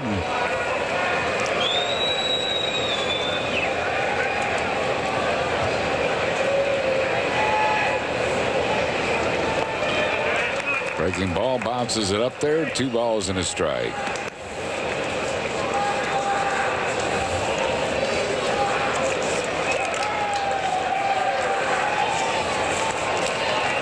Two and 1 to Marlon Byrd. Really jammed in. He fists a 1-hopper to Derek Lee. He gets the bag just ahead of Byrd. 1 down. We'll bring on Jason Michaels, pinch hitting for Dan Plesac. Michaels hitting at .315. 4 for 17 as a pinch hitter.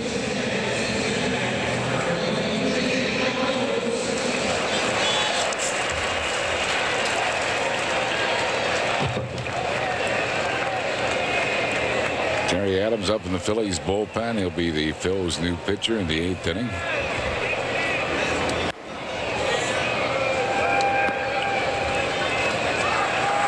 One and nothing to Jason Michaels.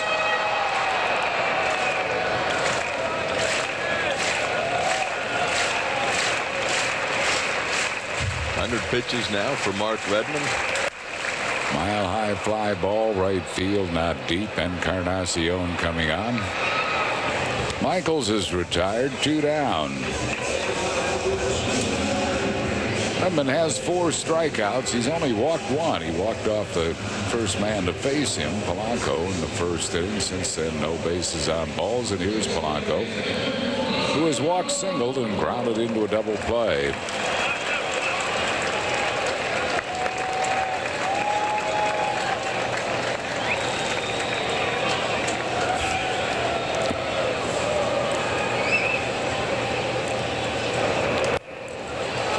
Fouls it back and out of play. 1 strike to Placido Polanco.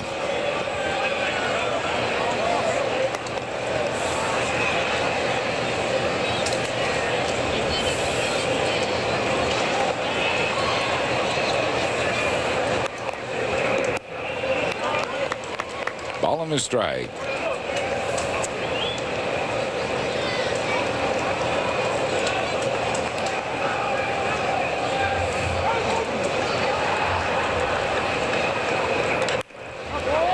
In the hole, a base hit. Placido is a 2-out base runner. His second hit. The Phillies 6th off Redmon. I think that's 7th off Redmon. And it'll bring on Jimmy Rollins. He is fly to right, fly to center, and line to left on a great catch by Miguel Cabrera.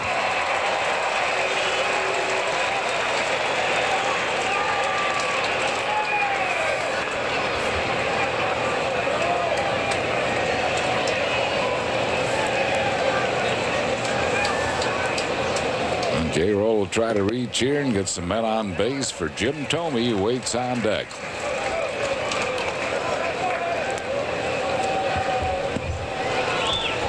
One ball and no strikes to Jimmy Rollins. 1-1 the count.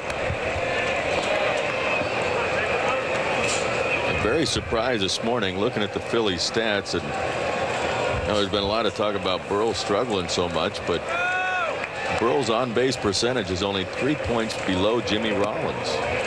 It shocked me. Wow. That is surprising. Burrell came into the game with a .310 on-base percentage. J-Roll at .313. One of the reasons I took J-Roll out of the leadoff hole is he doesn't walk all that much. 3 balls and 2 strikes to Jimmy Rollins. He was actually, I don't know if it was just coincidence or not, but he was hitting the ball much better down in the 6th and 7th spot in the order. And I still think of all the guys that could be your leadoff guy, Marlon Byrd has the best on-base percentage, plus with his speed. Hard one hopper, but Castillo flags it and throws out Rollins, and that'll retire the side. No runs, 1 hit, no errors, and 1 left. We move to the 8th inning here at the Bettis, Florida 6, Phillies 3. Terry Adams, a new pitcher for the Phils, appearing in his 40th game. He's won 1, lost 2, a 2.76 ERA. 42 1/3 innings, 43 hits, 13 earned runs. He has struck out 28 while walking 12. Florida leading it by a score of 6-3, and Ivan Rodriguez will lead it off. Pudge has knocked in 2 runs. Sac fly, a double, and a strikeout. Lifetime against Adams, he has faced Terry twice. He is 1 for 2, and it was a home run.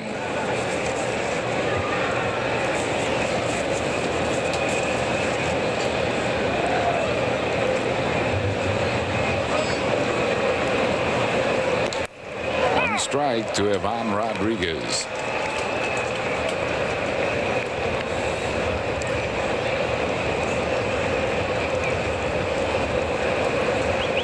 Six-3, Marlins lead here in the 8th inning. 2 strikes to Pudge Rodriguez. Mark Redmon will stay in this game. Going up in the Florida bullpen.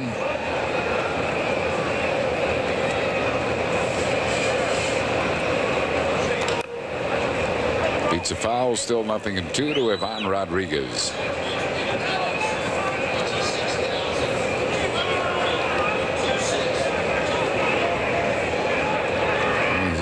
$6,244 the paid attendance here this afternoon.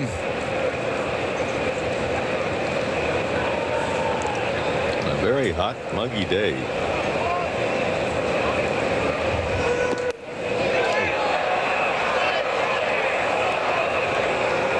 And ball and 2 strikes to Pudge Rodriguez. Pitch looked pretty close. Boy, Lieberthal did not move his glove. You got a postage stamp strike zone. Pretty much had it that way all day. There's a foul back, still 1-2 to Ivan Rodriguez.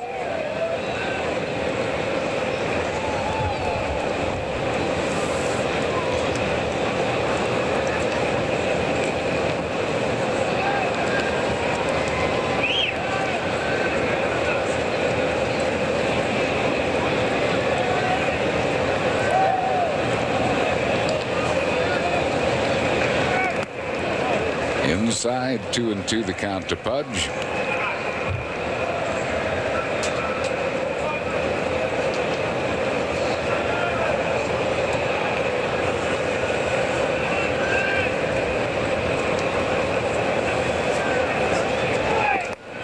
Struck him out. So Rodriguez is down, 1 down, and that'll bring on Mike Lowell.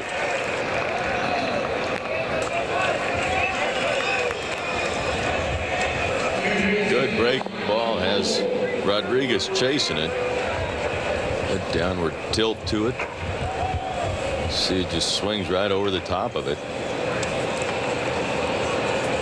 Ball's fly to center, grounded out and grounded out.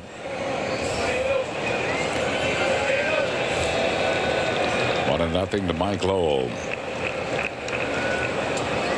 Phillies have held Lowell in check. It's been the top of the order. It took top 2 guys that have really, top 3 that have hurt the Phillies.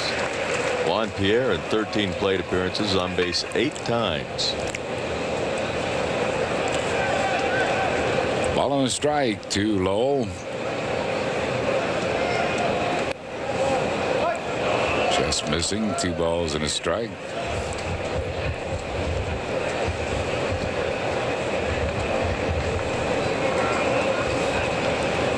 Two and 1 to Mike Lowell.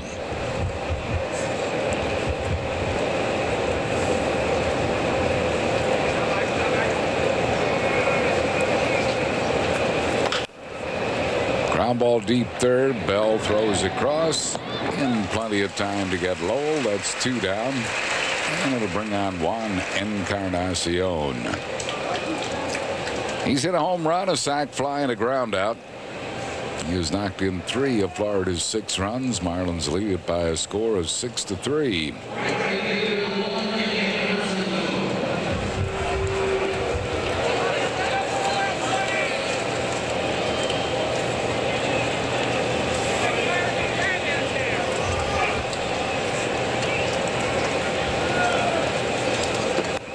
One strike to Encarnacion.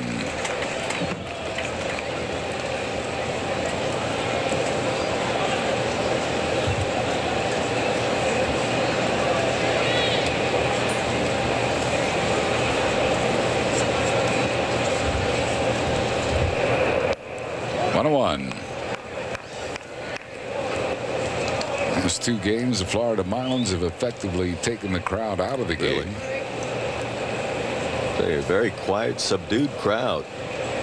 It's been that way for pretty much 3 nights, 3 days. Ground ball up the middle. Rollins not going to be able to make the play. It'll be a base hit for Encarnacion. So he's a 2-out base runner for Derek Lee. Hey, you can't say a whole lot about the Phillies defense. A ball there that Jimmy Rollins probably should have had.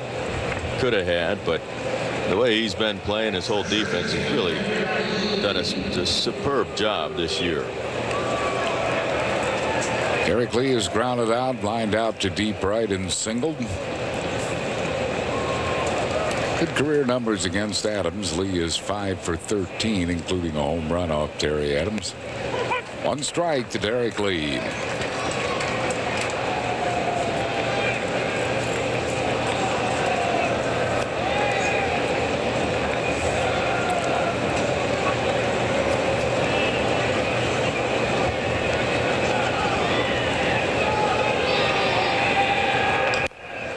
Beats a foul. Adams is in front of him. No balls and 2 strikes. Encarnacion has attempted 18 bags. He's been successful 13 times. Put them up by 3. 0-2 count on Derek Lee. Encarnacion, if he gets a jump, could be going. Adams, though, is pretty quick to the plate. And Adams thinks so, too, as he throws over that way.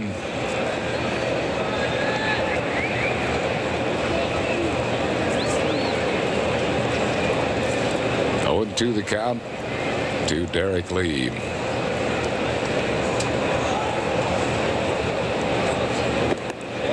1 ball and 2 strikes.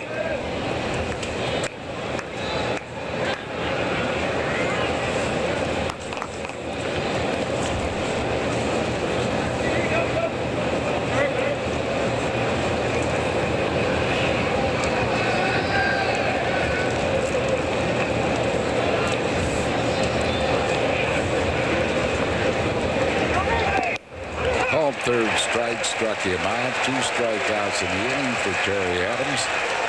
No runs, 1 hit, no errors, 1 left. We go to the bottom of the 8th. Florida 6 and the Phillies 3.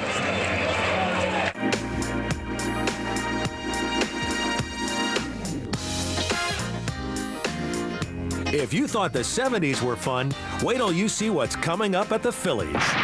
The Dodgers are in town July 29th through the 31st. Then it's Wacky Promotions Weekend with the Padres. It's a crazy cash scramble August 1st. On the 2nd at 5:05, enjoy a twilight doubleheader with triple cannon men between games. And on August 3rd, it's Kite Man and free Burrow bats for kids. Order now. On the Toyota American League scoreboard, Yankees are leading Boston in the 3rd game of their 4-game series, 7-1. Andy Pettitte gave up a first-inning home run to Bill Miller.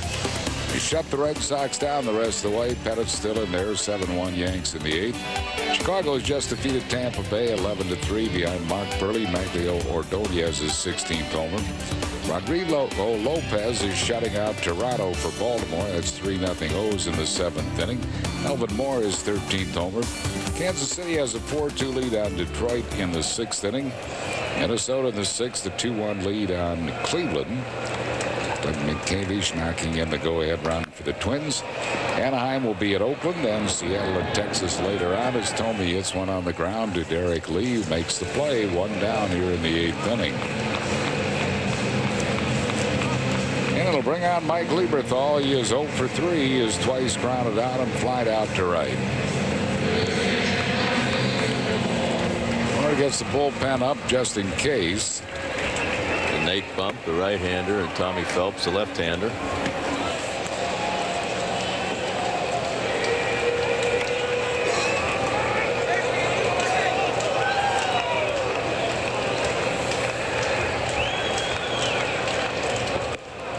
One ball and no strikes to Lieberthal.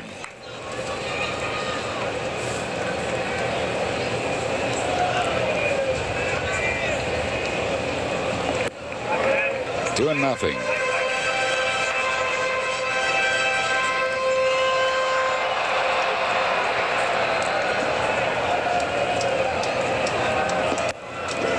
Two balls and a strike. Bottom of the 8th, Florida with a 3-run lead, 6-3.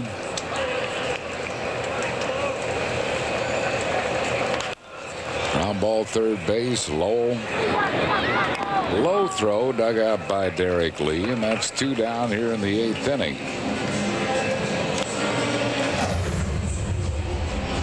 Last time up, Bobby Abreu looked like he might have brought the Phils to within 1. I think Bobby thought it was going out, but What I can't believe is Jim Thome didn't score on this ball. I don't know if he held up to make sure it wasn't going to be caught, but that ball was in the air a long time. Thome was on first. I don't know if Thome was holding around second base and make sure it would not be caught. Abreu 1 for 3. Takes a curveball for a strike.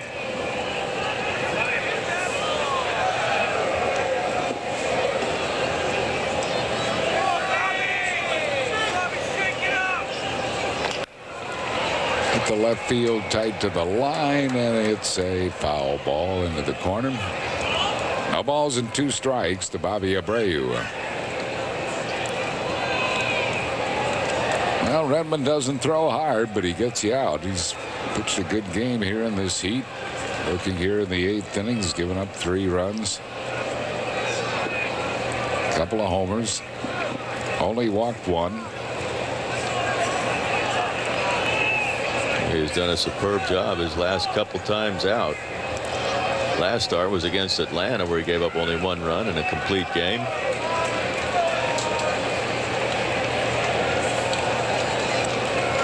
Brad Penny, superb job last night.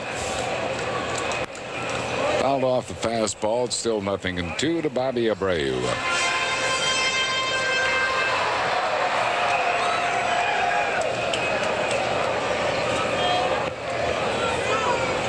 Dontrell Willis, whom the Phillies did not see. The rookie is 8-1 with a 2.13 ERA in 11 starts. Grounded to Castillo, and Redmon has himself a 1-2-3 inning. No runs, hits, errors, and none left. We go to the 9th. It's Florida 6 and the Phils 3. On the Toyota National League scoreboard, Atlanta has a 6-4 lead on Montreal in the 7th inning. Chipper Jones has hit a home run, his 14th. Mike Hampton, the pitcher, also hit a home run, his first of the year. He's hit quite a few in his career. Mets have just taken a 6-5 lead on Cincinnati in the 9th inning. Tony Clark and Jeremy Burnitz home runs for New York. For Burnitz, his 17th. Adam Dunn, number 24 for the Reds. Pittsburgh has just beaten Houston 8-3 behind Jeff D'Amico. Brian Giles, Aramas Ramirez, and Craig Wilson have all homered for the Bucks. Colorado, Milwaukee 1-1 in the 7th inning. St. Louis shutting out Chicago 4-0 in the 5th behind Woody Williams, is trying to win his 11th. Eduardo Perez, a 3-run home run off Mark Pryor. Later on, San Francisco at San Diego, Arizona at Los Angeles. Here it is 6-3. Florida leads. We're in the 9th inning. Alex Gonzalez leading it off. He's popped up line to center and grounded out. Terry Adams working in his 2nd inning in relief of Dan Plesac.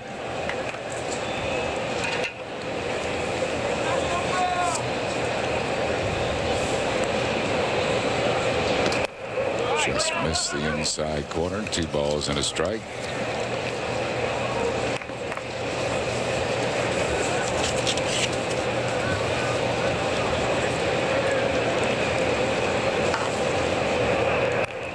Fouled straight back. 2-2 the count to Gonzalez. Now the closer, Braden Looper, gets up in the Florida bullpen. So Redmon is finished for the afternoon after 8 good innings for Jack McKeon.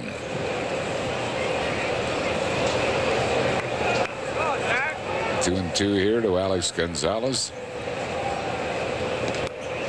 Full count.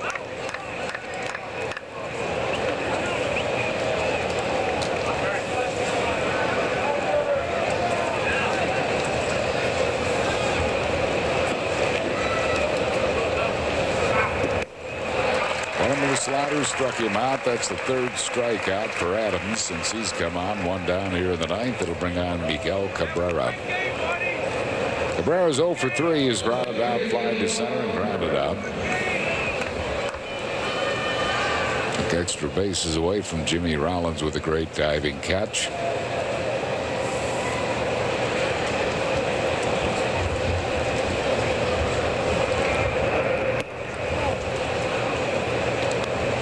Nothing to Cabrera. Redmon has moved into the on-deck circle. So maybe he's going to try to complete this one. Grounded sharply to Bell at third. Cabrera's retired, 2 down.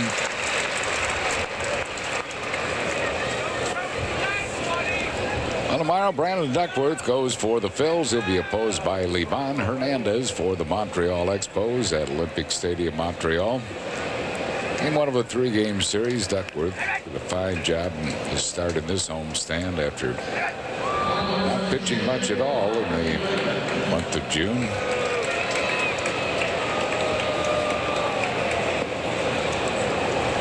Now Redmon is going to bat for himself, so he is going to stay in there and try to complete this game. He has pitched 2 complete games this year. Last time out was a complete game against the Braves. He's going for his 2nd straight. 1-1 the count to Redmon. 120 pitches today. He's thrown as many as 138. Well, he can go out there and throw a lot of pitches. 1 ball and 2 strikes. And when Terry Adams gets Redmon, I assume he's going to get him. Redmon has just 1 hit in his career in 38 at-bats. It'll mean that the Phillies bullpen for 2 games in a row has shut him down for 4 innings. Giving the Phillies an offensive chance, but the Phils haven't been able to get it going against Redmon. 2 balls and 2 strikes.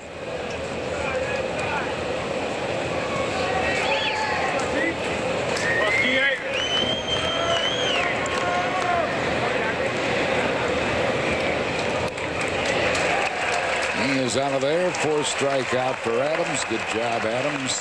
No runs, hits, errors, and none left. We go to the bottom of the 9th. It's Florida 6 and the Phillies 3.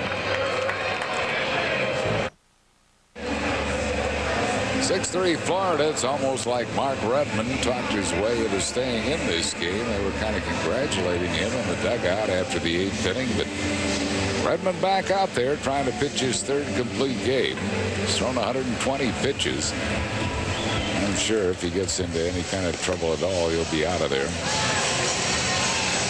But he has pitched 2 previous complete games, and he has pitched well here this afternoon as Jack McKeon looking for his club to sweep this series here at the Vet. Braden Looper is up just in case Redmon runs into some trouble here in the 9th as Pat Burrell leads it off. Burrell struck out, flied out to deep center, and popped up.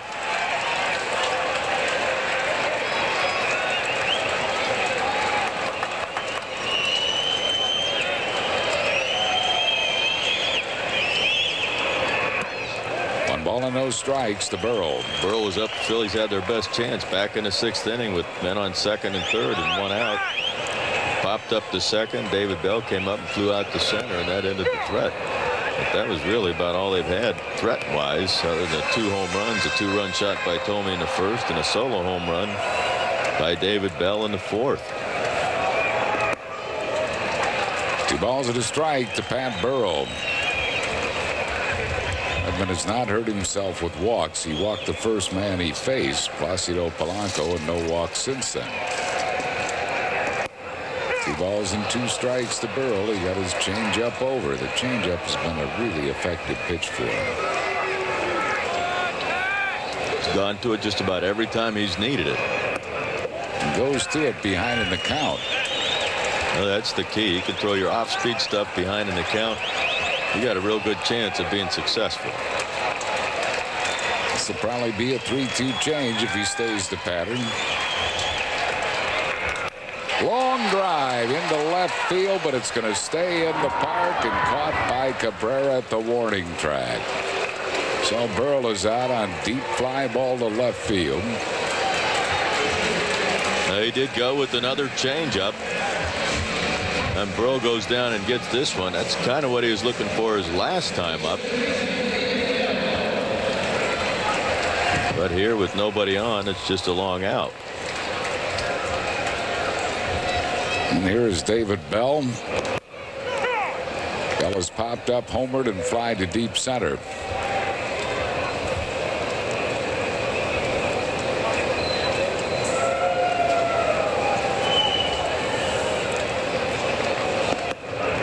2 quick strikes to Bell.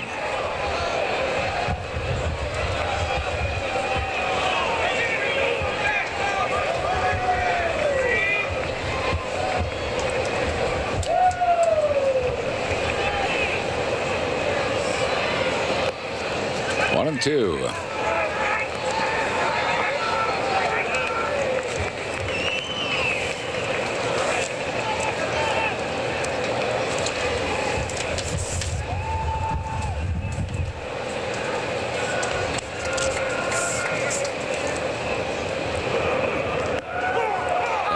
Looking on curveball.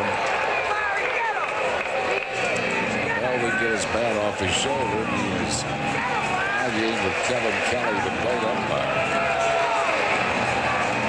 Strikeout number 5 for Redmon, 2 down.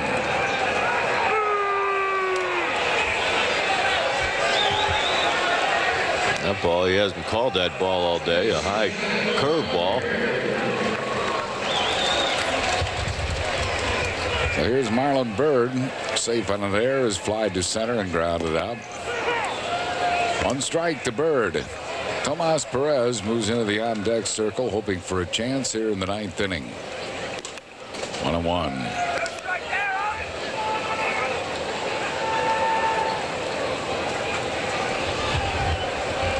Five career complete games for Redmon.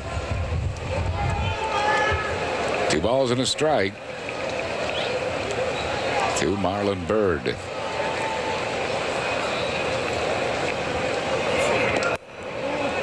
Just missing 3 and 1.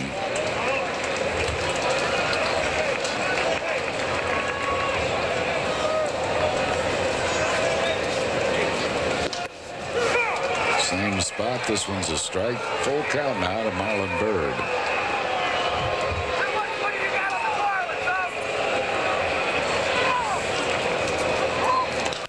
Ground ball deep third. Mike Lowell backhands, throws high, but Lee did not come down on the bag ahead of Marlon Byrd, who runs everything out, and that keeps the Phillies inning alive. Well, Mike Lowell got that backhand and just planted and threw it high. Derek Lee, a big target down there at first base. You see him, he just makes a transfer and throws quickly. Derek Lee, Phil's might have caught a break. I'm not sure. Derek Lee thought he got down right before Marlon Byrd hit the bag. It'll be an error on Lowell and Tomas Perez, hitting at .321. Pinch hitting for pitcher Terry Adams. 1 ball and no strikes. Tomas batting a lot better right-handed, hitting .423 right-handed. 6 for 27 as a pinch hitter. 1-1.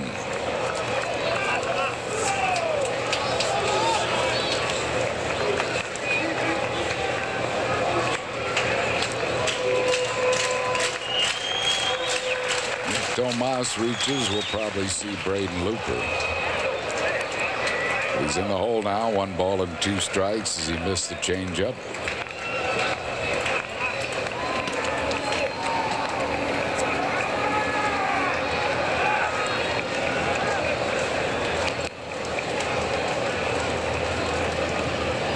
In the dirt, 2 balls and 2 strikes. That changeup so effective for guys coming off the bench, because those guys coming off the bench, or I should say against the guys coming off the bench, they want to be aggressive. They want a fastball. They're going up there trying to be aggressive. You get a guy that throws a good changeup, makes it tough.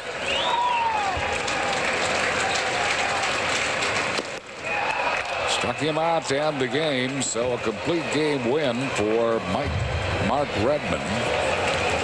Redman winning his 7th game, his 3rd complete game this year, his 6th career complete game. As the Florida Marlins win it by a score of 6-3 and sweep this series, Mark Redman is our Chevrolet player of the game, going all 9 and beating the Phils by a score of 6-3 here at Veterans Stadium. Juan Encarnacion hit a home run, a sac fly, knocked in 3.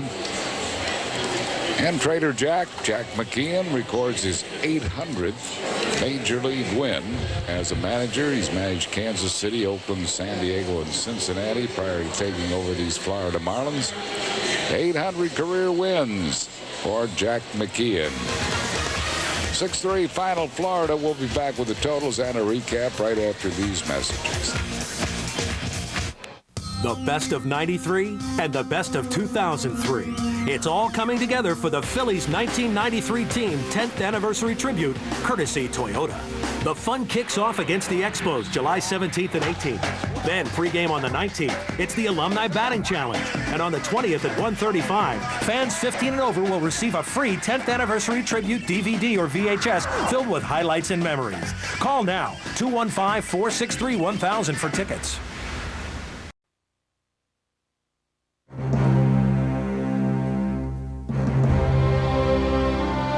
This is Larry Anderson, and that was one of the greatest nights of my life. I'm John Kruk, and I second that emotion. It was the night that the 1993 Phillies won the National League East, after rising from the ashes of last place the year before. We were a team full of misfits and cast-offs that nobody believed in. Nobody but ourselves. And now, after the passage of time, it's important to look back and see why this team won, and how we captured the hearts of an entire city. And for a few weeks in October, how we captured the attention of the whole country. You know, Larry, we didn't have the most talent in the league. We just wanted it more than everybody else. Yeah, Johnny, and we had more fun playing the game than any team I've ever seen before or since. And do you know exactly what I felt like that night? No, what? A silly old ant. Once there was a silly old ant, thought he'd eat a rubber tree plant. Anyone knows an ant can't eat a rubber tree plant, but he has high hopes. He has high hopes. He has high apple pie in the sky hopes. So when you start to feeling low, instead of letting go, just remember that ant. Whoop, there goes another rubber tree. Whoop, there goes another rubber tree. Whoop, there goes another rubber tree plant.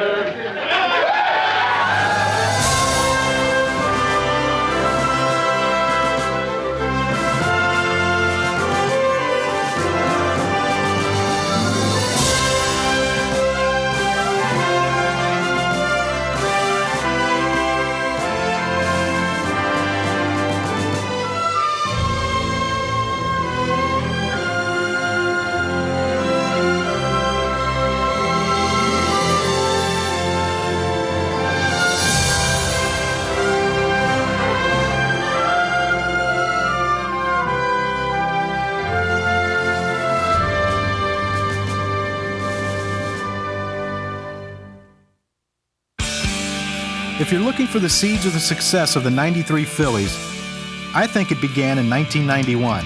We were swept by the Pirates in an early series, and manager Jim Fregosi called a rare team meeting.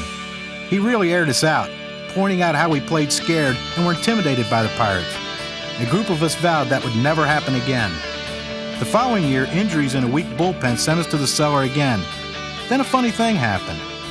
By September, we realized that Darren Daulton had a shot at an RBI title. Guys started to play harder, moving runners, taking an extra base, anything to give Dutch a shot at knocking in a run. And damn if he didn't do it. Only the fourth catcher in history to win an RBI crown. To the finish. Not only did it help galvanize the nucleus of the team, but when the smoke cleared, we had scored more runs than any other team in the league except the Pirates, who beat us by 2. Going into spring training of '93, we knew that if we got decent pitching and could stay healthy, we'd be right there. Safe. He scores. Spring training. It was my second tour of duty with the Phils, and I was glad to be back.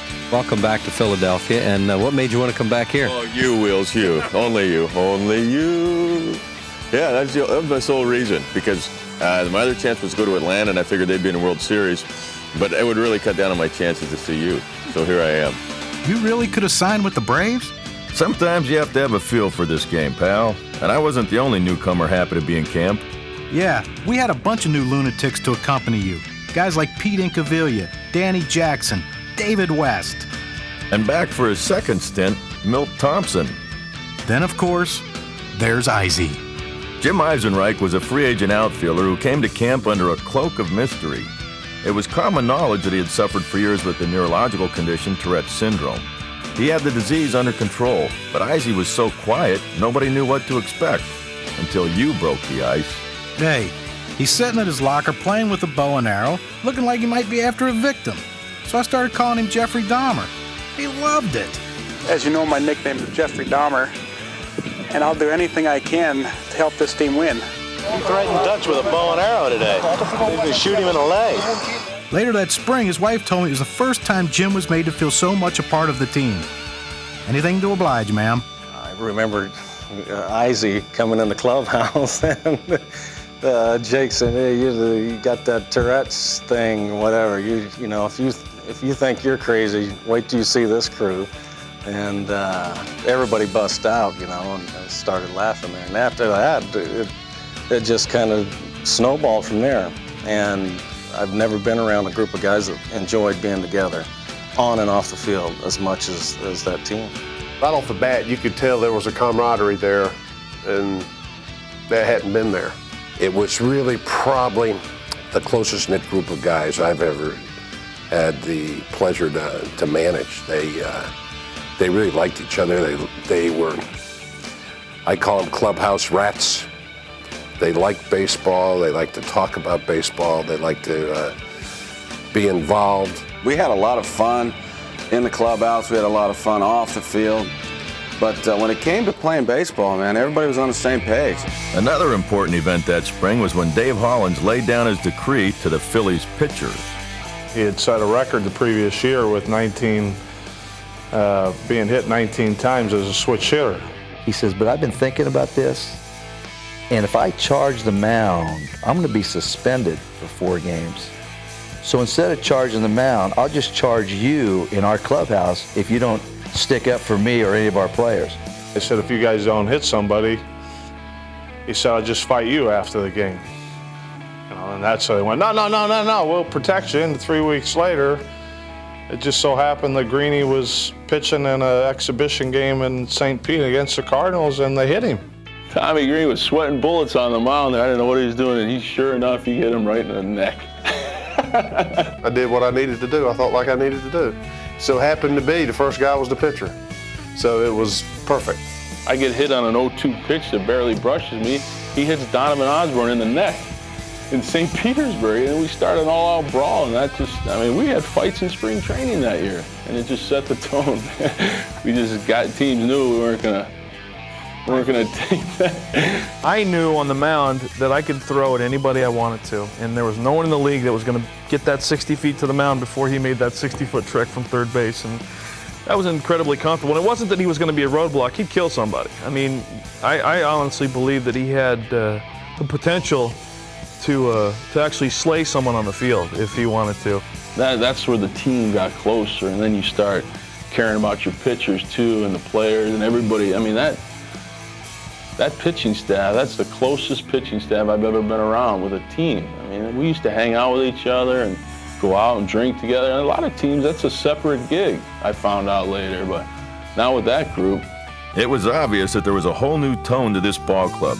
We were no longer going to be doormats. It was kind of like we all said to each other, enough's enough. Let's, everybody's picking us to finish last, second last, whatever. We had all seen the predictions that we were supposed to finish last behind Florida, and they were an expansion team. And if you looked at our roster, I mean, if you just strictly went by what was on paper, they were probably pretty accurate to pick that.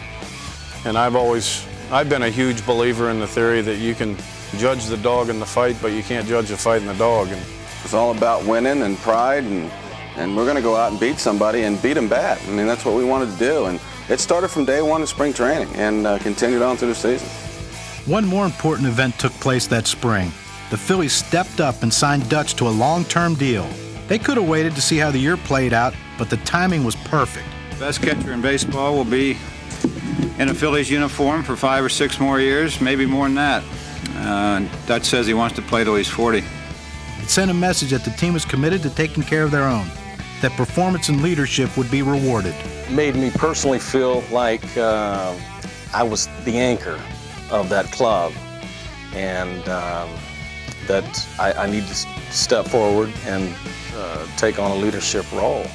It was time to focus on winning, and boy, what a group of guys to share it with. And on that note, we headed into one of the most magical seasons in recent history.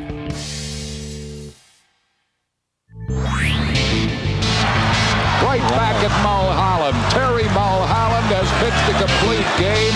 Phillies have won their first opener since 1984. What a job. And a fly ball hit well to left center field, and this ball is out of here. Swing and a miss. He struck him out to end the ball game. Thompson, base hit. Morandini scores. Kruk is coming around. The ball gets through. Dalton's going to be able to score too. Thompson has a bases clear. We came out of the chute smoking. First, we swept the Astros, who had spent a lot of money in the offseason and were supposed to be really good. That gave us the confidence to come back home and take 8 of the first 9 games. Deep left center. This ball's got a chance. Out of here. It seemed like every game brought a different hero.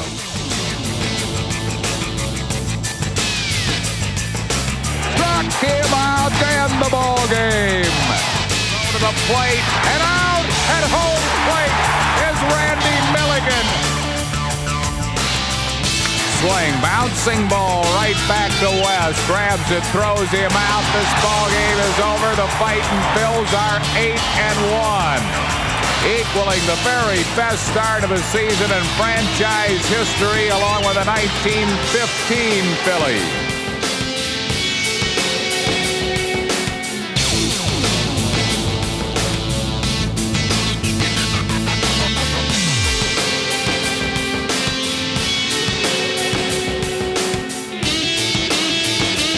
Yeah, I remember watching from the video room one long night when you sent us home happy. To right center field. Bell is back. It's out of here. A home run for the Cruckers. And the Phillies have won it 14-4-3 here at Veterans Stadium just after the hour of midnight.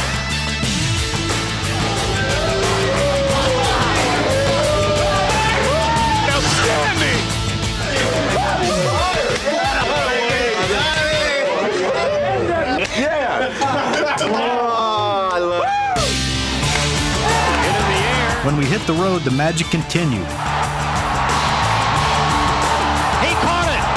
Thompson caught the ball. A terrific catch by Bill Thompson. If we didn't beat you with our bats, we did it with defense.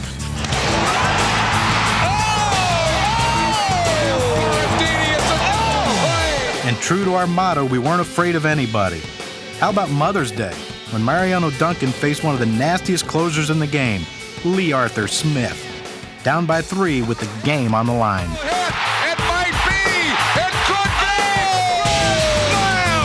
A grand slam home run. Mariano Duncan. Can you believe it?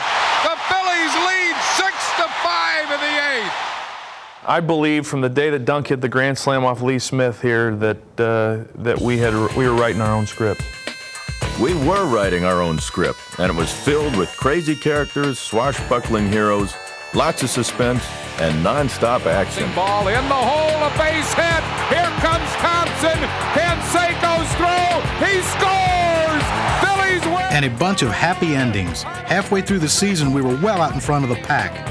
And we had a style of play and a certain flair that the Philadelphia fans really responded to. Everybody in America could relate to some guy on that team. And that's the kind of personalities that we have. Well, there was a freak from every walk of life in that clubhouse. That was the whole thing.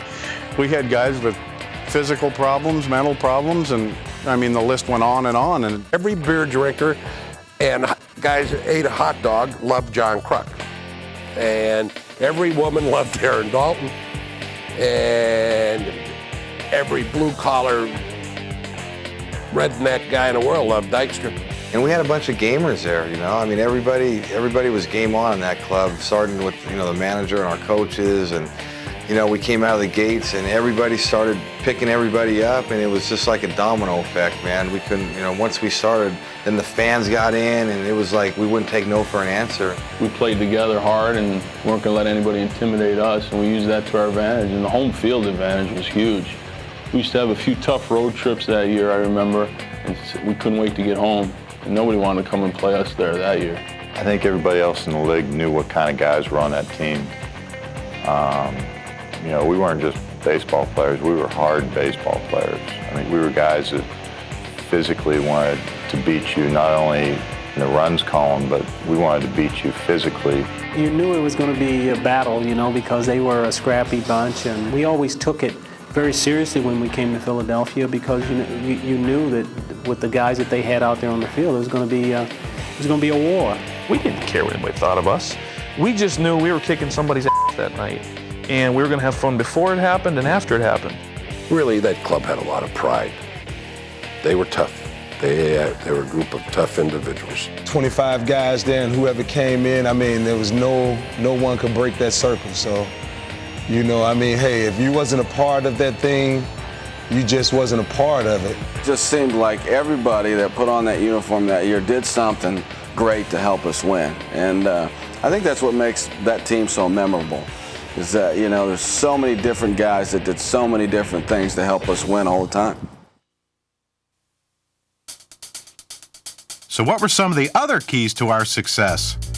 Well, like most things in baseball, it starts with pitching. Terry Mulholland had been with the staff the longest. A quiet and calm type, Terry was off to a good start. Hi, I'm Kirk Schilling, and I play for the Phillies, and I'm the ace on the staff. Enough about me. What do you think of me? Breaking ball struck him out. Tommy Green, a 6-hit shutout. Tommy Green and Kurt Schilling were two younger guys who seemed to be in friendly competition with each other. Man, a ball, you big country dope. Both were thriving on it. Big Ben Rivera did a great job as a number 5 starter, winning 13 games. But the biggest addition to the staff was Danny Jackson, a proven veteran who had already been on 2 world champions and had the perfect mental makeup for this team. With an emphasis on mental. He was crazy. He was nuts. He brought a lot of things to this club.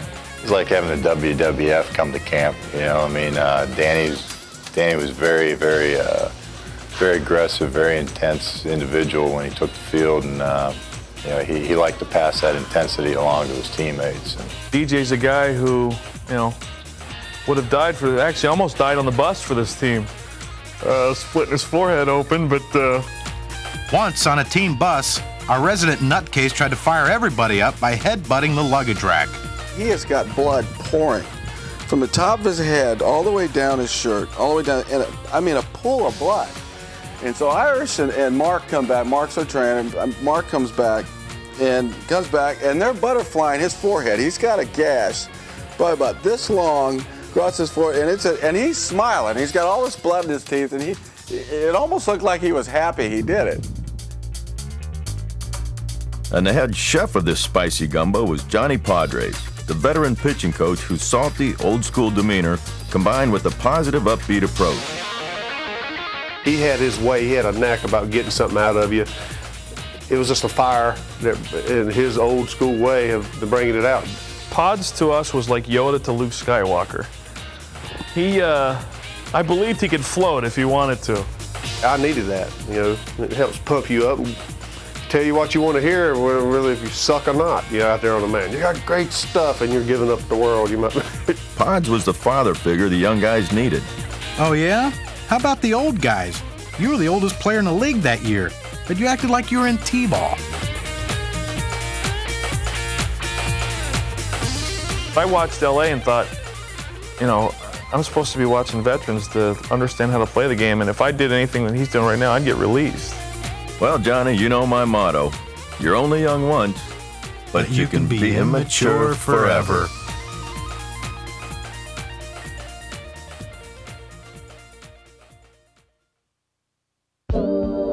Another reason for our success was the team concept style of play. there'll probably never be another pennant-winning team to use 3 different platoons. I agree, Johnny. The salary structure and mindset of today's players makes it difficult. In '93, 6 different players shared 3 positions. Izzy and Wes Chamberlain split right field. Inky and Milt split left. And Dunk and Mick split second base.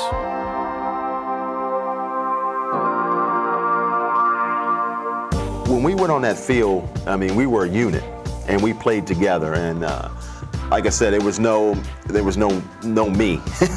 I think it's great that everybody that suits up every day feels a part of that ball club, and Milt was a big part of that ball club.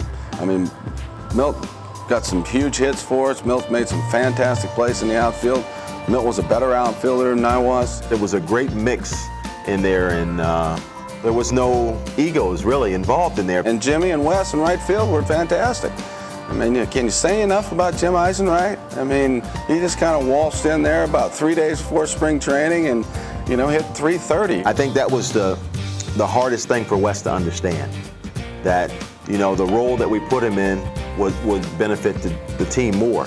You know, you're not going to set Eisenreich on the bench. I remember John Vukovic coming up to me telling me that how proud he was of me and how much I had matured and how much respect he said I really gained his respect, and that had meant a lot to me. To me, at platooning at least 2 positions is what the National League game is about.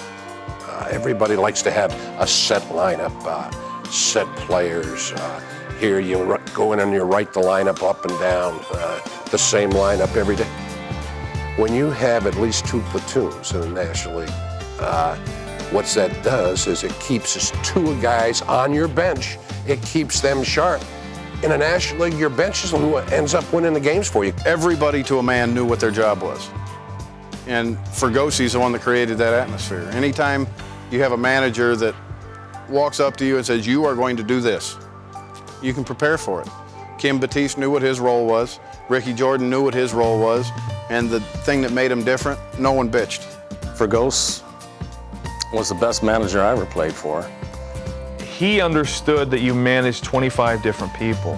And to make those 25 different people be the best one unit they could be, you had to treat people differently. He'd been through all the wars, and everybody respected him. And they never crossed that line, you know, and he was one of the guys, but I think that he felt that it was important to know the personalities of his players, and he was very good at that. And he wrote that lineup card out and said, hey, go get them, boys. And while Fergosi filled out the lineup card and turned us loose, the guy that really made this team go was Darren Dalton. No doubt, Dutch was our captain, he was our leader, and I mean, you want to talk about a guy that you want in your foxhole. I had a rapport with Dutch that I could call him in my office. I could tell him what I want done, and he could go out in the club. Because, let's face it, players get sick and tired of hearing it from a manager or a coach. He was the heart and soul of our ball club. You know, Lenny was a great player, but Darren was the leader of our ball club. He was like our quarterback, and you know, we went out there knowing that we had him back there, and he was kind of like our wall. For my money, Darren was a manager of that team. Darren managed personalities. I've never seen anyone that could deal with a team the way Darren did. It's all about going out and winning every day. I mean, that's the only thing that's important to him. He's the only guy I've ever seen that can go through an 0 for 15 slump. But as long as we were winning, nothing faced him. He made me believe, whether it was true or not, that what he was doing behind the plate was the most important thing in the world to him that day.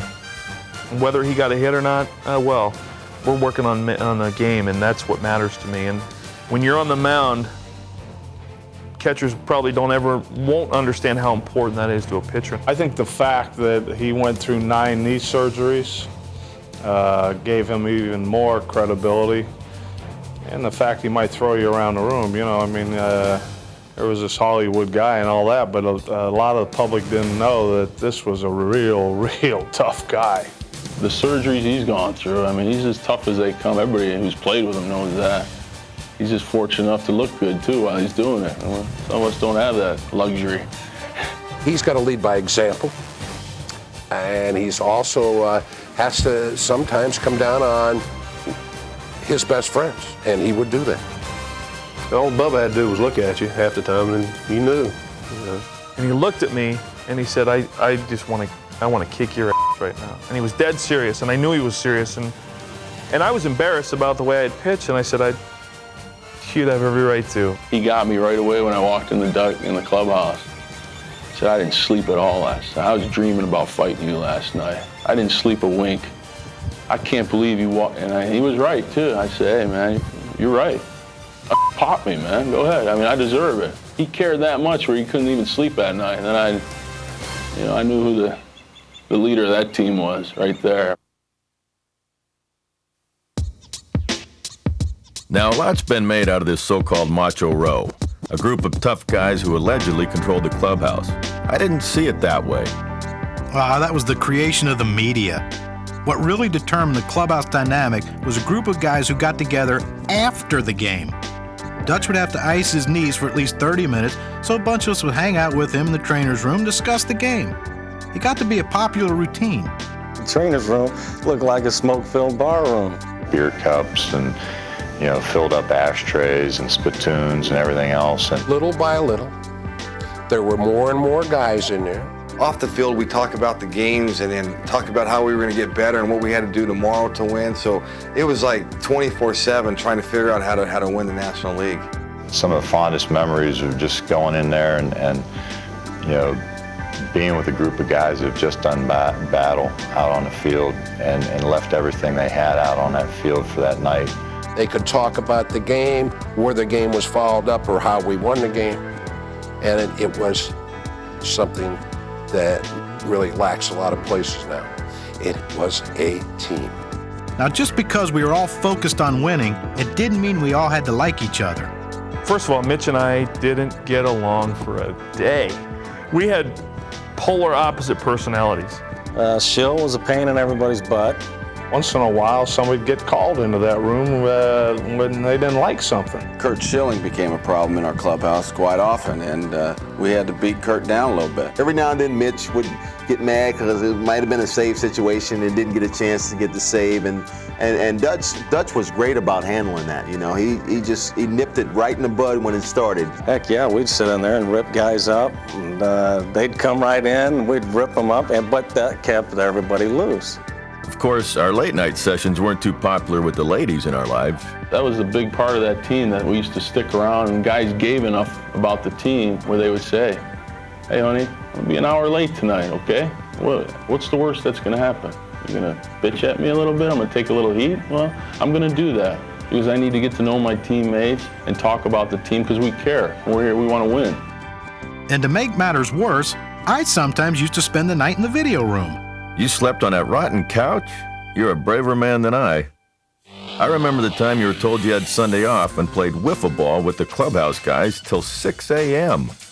Yeah, I pitched 89 innings and couldn't lift my left arm above the shoulder.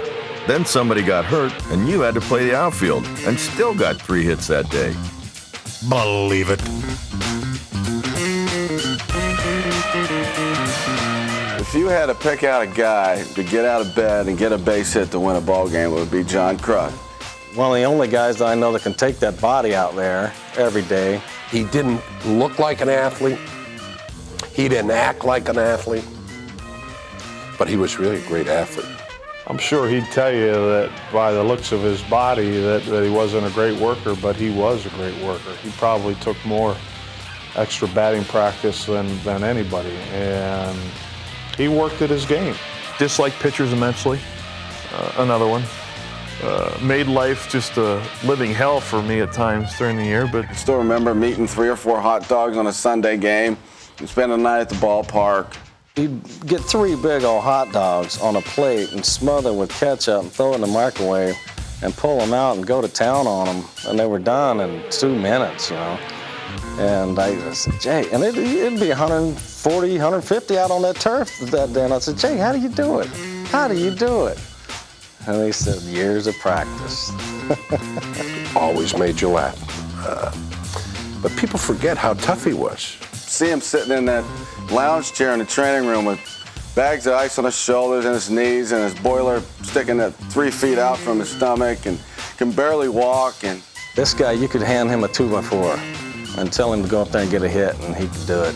And I would see him deliberately, with nobody out and man on second, just pull a ground ball to the second baseman, first baseman, and move the runner. Because that's the way you're supposed to play the game. And that's what Johnny did. You know, I don't think the accolades were very important to Johnny.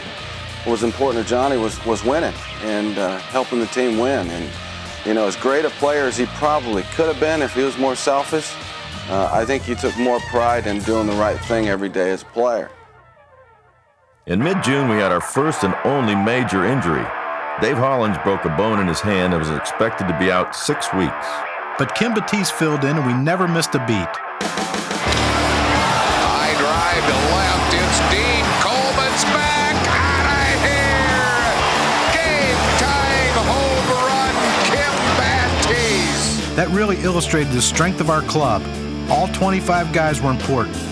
Todd Pratt got the job done when Dutch needed a blow. And Ricky Jordan picked you up when you needed it. Which seemed like every day.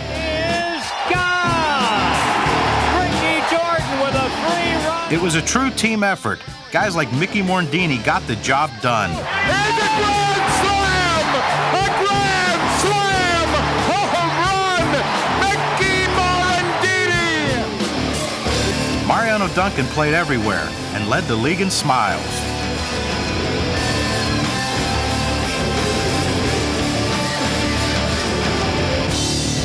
Then, remarkably, Dave Hollins came back after only 2 weeks. I don't know how he did it, and I was afraid to ask. Back then, I was so young and strong and stupid. I just went out there no matter what. As soon as I could grip the bat, I was going out there to grip it and rip it, even though the sutures were barely healed. And, you know, Coop, he can get you ready for anything. That guy's the best trainer around. And that intensity was unmistakable, and it was impossible to get away from. He's the kind of guy that made other players uncomfortable to not play their hardest. And you had to have it. We had Dutch, and Dutch was that kind of guy, but Headley was physically that kind of guy. He would intimidate you into playing the game right if he thought you weren't. That was David. And that's what made David, because David did not have great talent. But he had played with such a fire, and that's what made him a great player. It's our bullpen coach right here. He's got all our equipment. There's no doctoring of the ball going down in our Everything's good. It's a known fact that the smartest and best athletes on any baseball team are usually found in the bullpen. Yes, and the cultural capital of the United States is West Virginia. Hey, if this was supposed to be a team of misfits, then you guys were the kings of the misfits. We took our game very seriously, especially our hitting. The only reason for bullpen pitchers taking BP was strictly for entertainment value. Well, Mitch used to take his hacks like it was life or death. Yeah, it used to kill me just to watch. He'd get so mad and scream at the BP pitcher. Imagine Mitch complaining about a guy not throwing strikes. It's not the ball, Mitch, it's the Indian. There's only one Mitchie Poo. Then we surrounded him with the likes of you and David West. Oh my God. By mid-season, we added veterans Bobby Thigpen and Roger Mason to the pen, then strapped in for the dog days of summer. Hit to deep right field. Chamberlain back. Oh, almost lost it, but makes the catch at the track. A heart-thumping 18th save for the Wild Thing. Yeah, just another one for the Cardinals. Wow. Well, Mitch did it again. You stopped my heart. Damn it, Mitch. Chaz, man, it's hurt. July 2nd was a couple of days I'll never forget. What are you talking about? You know, the doubleheader that started on July 2nd and seemed to end a couple of days later.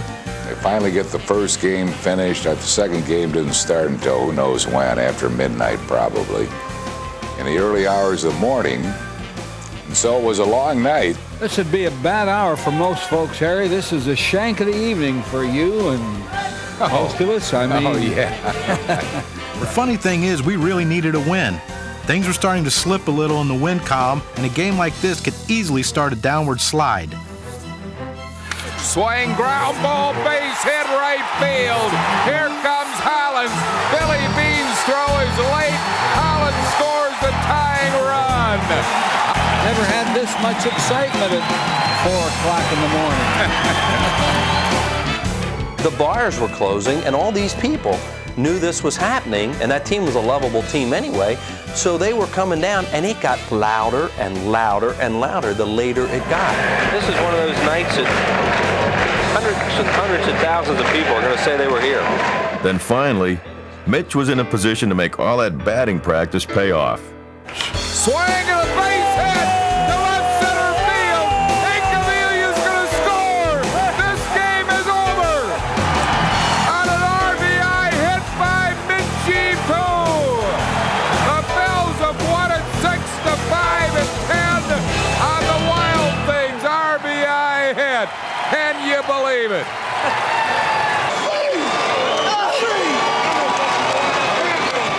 Only in '93 could something like that have happened. Yeah, and Mitch has been talking about it every year since.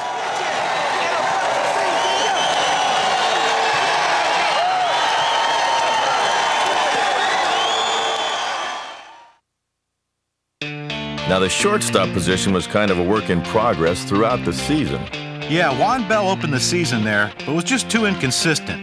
Batiste and Duncan filled in, but we needed them to come off the bench. And so the last piece of the puzzle was added on July 7th. I think probably the biggest key was bringing up Stocker. And I can, to this day, I can hear Larry Boa. Every single day, Larry was going, bring up Stocker, bring up Stocker, bring up Stocker. I can still remember the video image of Boa standing next to him by the bat rack. And Stocker's picking up bats, and we looked at him and goes, don't worry about those, you win with this, you win with it. Like, real smart aleck, you know, like, I don't care what you hit. And Stock hits like 340 and plays Gold Glove defense for us. First guy I went to was Boa, and I said, Larry, I said, they're bringing us that. And you know that high pitch. He said, you think he can play? You think he can play? Fortunately for us, Stock wasn't the least bit intimidated. Get an overall player. You guys leave him the At first I went.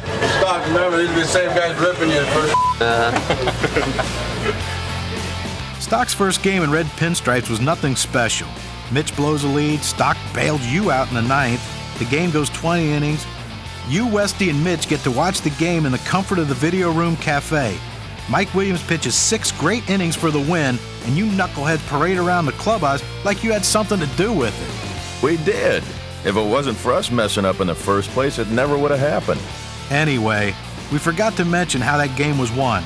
Down by a run in the top of the 20th, up stepped the man who was having a year like no other teammate I've seen before or since. People that are left here are just roaring, Lanny.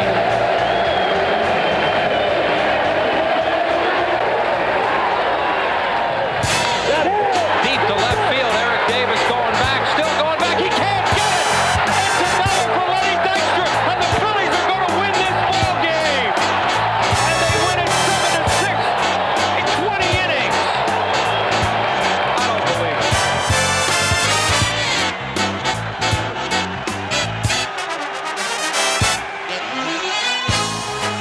That year, there was no finer leadoff hitter that has ever played this game.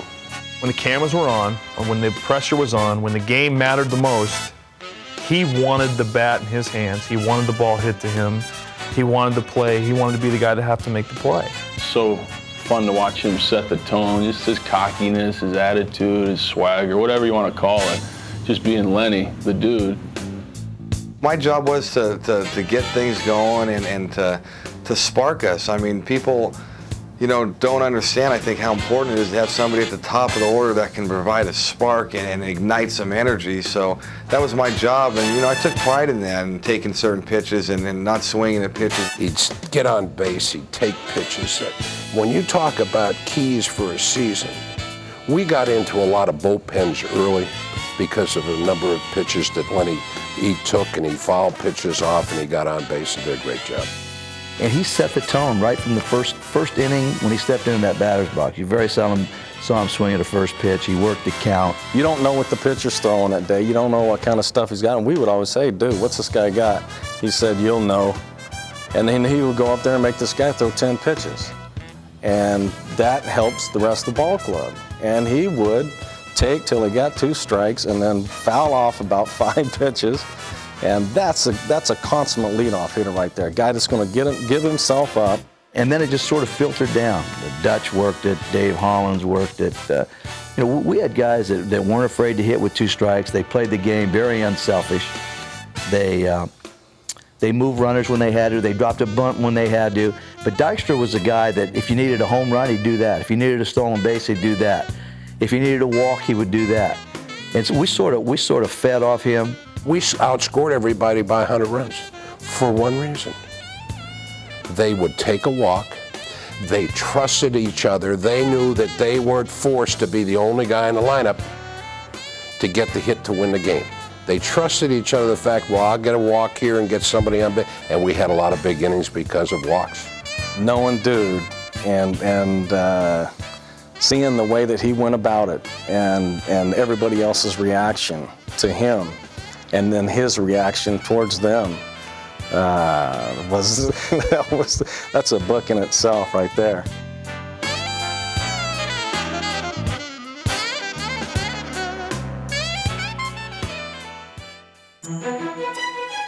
By late summer, we'd built up such a big lead on the rest of the division, it would be tough to catch us. We were traveling the country, beating up on everybody, and acquiring quite a reputation. You could ask a lot of bellmen around the league at the team hotels that we stayed at, and they'd tell you that, when the Phillies came to town, we never really got to our rooms till probably 5, 6 o'clock in the morning anyways. So. The only hours of sleep that are important are the ones you get before midnight. So basically, I should be dead. No sleep, not needed.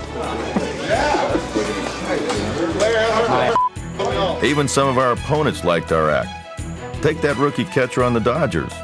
And they had such a cool team as far as, they all had the mullets. And I grew my mullet to try to look like these guys and all scruffy and stuff. And looking at the pictures now, it doesn't look great. But, it was a time that, these guys went out and they had fun. And they loved to play and they loved to win. And it came across. And the fact that when you played them, you knew you were in for a game that they were going to try and kick your butt.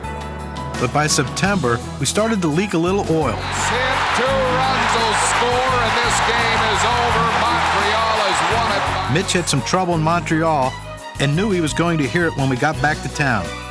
But you helped him out. Hopefully the Phillies can play good against the Marlins here. We can get that harmony back together between the fans and the players and everything. It's a testy time of the year. You guys went through this. Man, it's testy for everybody. Exactly.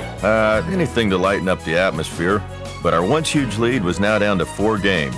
I can be honest with you, we had some panic in the back room a couple times in the coaching staff, and when I say panic, I mean we weren't panicking, but we were uneasy because we weren't playing good, and the guy that never changed his demeanor through the whole thing was Fregosi. And he was a great rock through that whole thing. Calm in the eye of the storm at all times. And don't think the players don't notice that. Players will always look to their manager on how to react. And he stays calm, and they try to stay calm. Swinging a weak ground ball to second. Morandini to Kruk. Take a deep breath, everybody. The magic number is 9. Line drive hit to right field. This game is over. Scores, and the Phillies win on a bases-loaded single by Dave Hollins in the bottom half of the 12th inning. 2 men on base and 2 outs. 9th inning. Phillies lead 3-0. 57,000 plus here at the Met. Struck him out to end the ball game. Mitch Williams recording his 41st save. That's a new Phillies season record.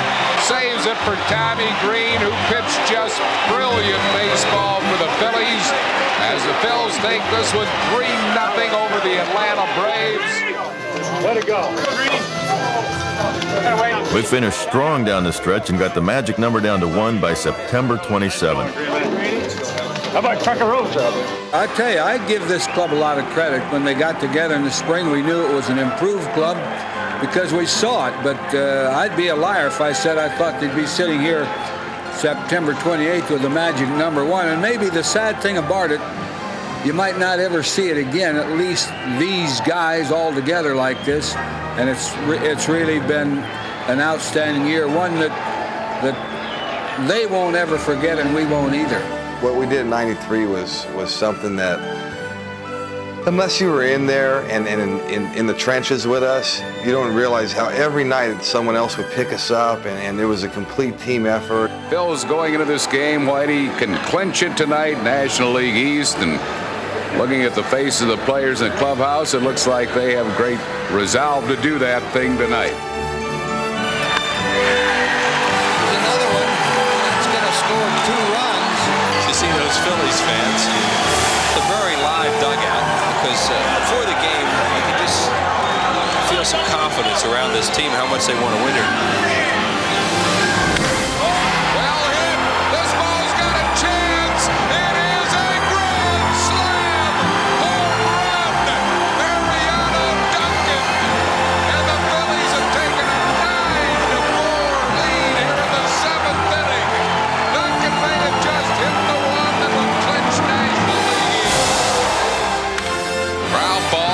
Fair ball, Kruk to Paul. The Phillies are the 93 National League Eastern Division champions. This wonderful band of throwback players has won the National League East.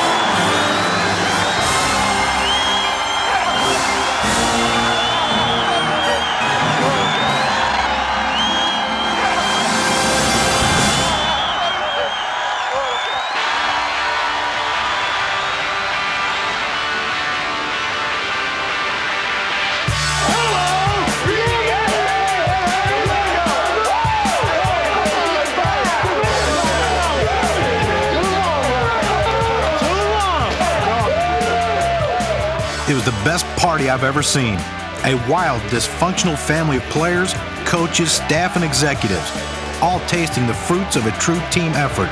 We took it deep into the night. We know we're going to be underdogs and just go.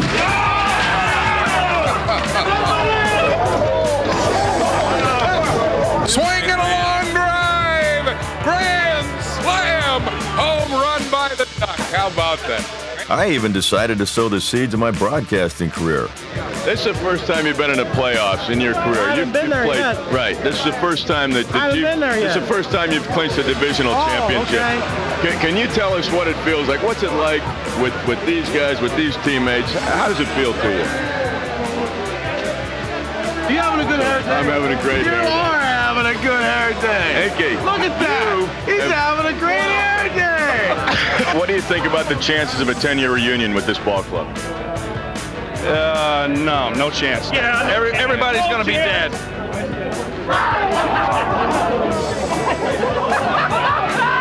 I just want to know how you felt about this. It's not. I don't like chocolate. We got problems. Are you just basically looking to hang around here tonight for a couple guys to pass out and pick up an arm or a leg? Well, you never know. I'm getting kind of hungry. They make me so happy because I know that now I feel that I'm a part of the ball club. Believe it. Don't you know it? Believe it. Believe it. That's right. You guys were a bunch of wackos from the beginning. We carried it all the way through the season, and now we're going to carry it in the postseason. It's awesome. It was a night I'll never forget, but one member of the team seemed somewhat subdued. Do you feel like you showed everybody around the country that you are the dude? Believe it. He's the dude, sports fans, and don't you forget it. Dude just sat in the corner and smiled. He knew that there was more work to do. He knew that our great adventure had just begun. The regular season was a great blueprint for success. The platoons had worked brilliantly. We got 99 RBIs from our right fielders and 133 from left. We had 3 guys score over 100 runs and blew away the rest of the league in scoring. And that's what baseball is all about. It's not how high your batting average can climb or how many home runs you can hit. It's how many times you can cross home plate or help somebody else do it. In the end, that's the only stat that counts. And that's what the 93 Phillies were all about. It was only the second Phillies team ever to have 5 starting pitchers with double-digit wins. And while it wasn't pretty, Mitch managed to set a club record with 43 saves. And now it was time to see if our formula for success would work in the postseason. It was to be the last NLCS before the wild card format. The Braves were still in the Western Division and had caught fire in the second half, erasing an 11-game deficit to beat out the Giants on the last day of the season. The Atlanta Braves, America's team with all its Cy Young awards and pennants. Ha! I never liked Atlanta from day one because of the way they treated us on the field. You know, you always have your certain respect or camaraderie with other teams, but they always acted like we didn't belong on the field with them. We didn't like the Braves, and I don't think we still don't like the Braves. You know, we wanted them to stick that tomahawk chop up there, you know what. They knew they were going to win, and but everybody in that clubhouse wearing red and white pinstripes knew that we were going to win. We go every year, and we expect to go. We know we're going, and we're not surprised to be there. They hated us just for who we were. We had long hair. They weren't going to see us walking, with the exception of Dutch, in a suit. We weren't flashy. We were Philadelphia. That's the most important thing. What an underdog needs is just somebody behind them, and we had our fans behind us. We had 60,000 people behind us, man. I mean, and they was behind us from start to finish.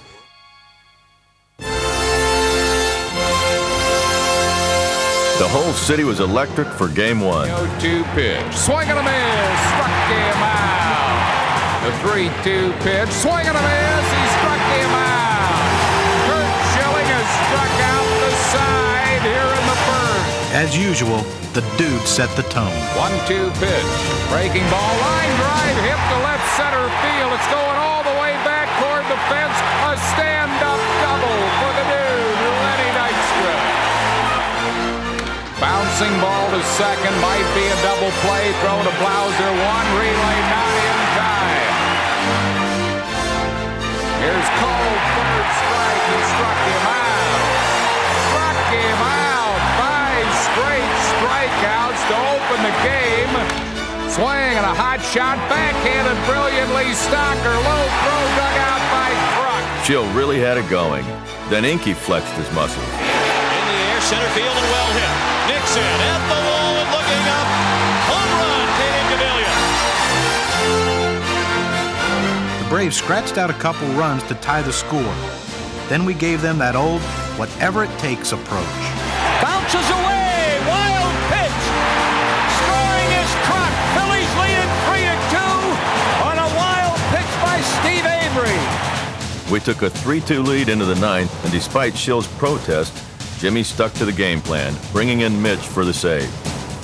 Kim Batiste was brought in for defense, and soon felt every role player's worst nightmare. There's a double play, one hopper. Batiste threw it away. Into the game for defense. He threw it into right field. We all felt bad for Batty, but Mitch really bared down and got us into extra innings. Then you set the stage for some great theater. Drive to right, way back and off the wall. Yeah, I thought I got all of that one. But it's just as well I ended up on second. Doesn't it always seem like the baseball gods love to give a guy a shot at redemption? Winning run at second.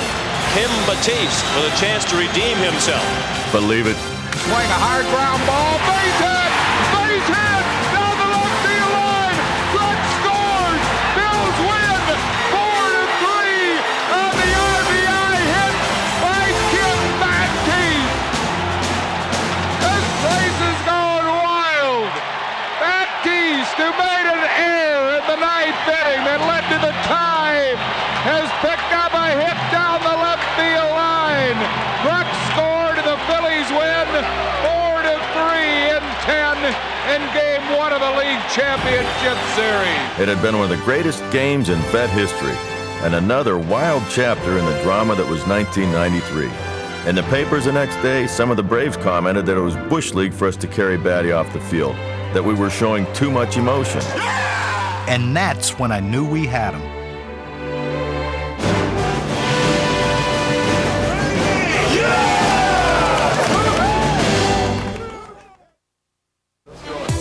What's up, man? Before Game 2, a visitor came to the clubhouse. Dale Murphy had spent the past few years with the Phils before being traded in spring training. The longtime Brave star had some obvious split loyalty, which of course made him a huge target in our clubhouse. Let me ask you something. Have you already been over in the Braves clubhouse? Of course he has. I have not. He went over there first. Murph went over there first. Murph told you live. Oh, who are you sitting with in Atlanta? Teddy and Jane? Hey, kid. Hey, kid. Next to Jane. Kid, I'll hit you a foul ball. Maybe the security bring it down here after the game. We'll sign it. 2 minutes, Murph will be doing this with Jane. Can you see him? I say good luck, congratulations. I get abused. I want to nice see him talking with to you. And of course, the Fanatic couldn't help but make fun of that other Atlanta institution, workout queen Jane Fonda. We hear the paid attendance being announced, 62,012. No comps here tonight. Everybody pays. When I pay, everybody pays. Swing and a high-towering fly to deep right field. This ball way out of here. Tremendous. In Game 2, Tommy Green ran into a buzzsaw named Fred McGriff, and the Braves were off on a romp. But a couple of interesting things happened in that game. Let me take you back to the previous offseason. Dave Hollins and I were at a charity event in Las Vegas when we ran into Greg Maddux. Dave, or Mikey, was pretty quiet until he finally informed Maddux that after hitting him 4 times in '92, such indignities would no longer be tolerated, and if it happened again, Maddux would be dead before the catcher could come to his rescue. The Braves heard or giggled and looked at me as if to say, "He's kidding, right?" I just nodded no. Mikey had gotten into Cy Young's head. Field way back. It is gone. Dave Hollins with a 2-run home run to put the Phillies on the board. Braves lead it 8-2. And one other player was setting the tone for a future at bat. 3-2 pitch, swing and a high drive to deep right. This ball is out of here. Home run, Lenny Dykstra. It's a 14-3 ball game. Okay, the series was tied at 1, and it was off to Atlanta. There's a lot to be said for Southern hospitality, but you won't find any of it at Fulton County Stadium. You guys' favorite team's the Phillies, right? The Braves are going to lose. Yes, they are. Braves are going to lose. We're going to kill the Braves. We're going to kill them. We're going to kill them. Yeah, that place can be a real house of horrors for an opponent. You know, all the chop stuff and the Braves mystique. The only thing is, that stuff didn't faze us at all. That's to deep left. Kruk with a home run, and the Phillies lead 2-0. There hasn't been a stolen base against this battery, but Nixon's going to try it, and he is out. So Otis was right. You can't run on Terry Mulholland.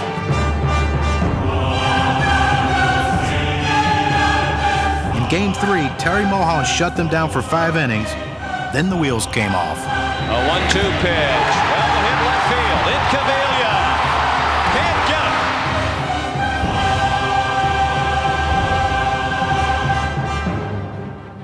him. Okay, so we were down 2-1 to the defending champs. You think we weren't still confident? The National League Championship Series 2-1. Game 4 was huge. Danny Jackson took them out for what was easily the most important game of the season. DJ had been roughed up by the Braves in the NLCS the previous year with the Pirates. He never even made it out of the 2nd inning. Now, with revenge on his mind, he was about to pitch the game of his life. I mean, that game was ridiculous. I mean, he had an electric slider. He was, hitting the spots. Boy, what a remarkable game, man. He just shut him down.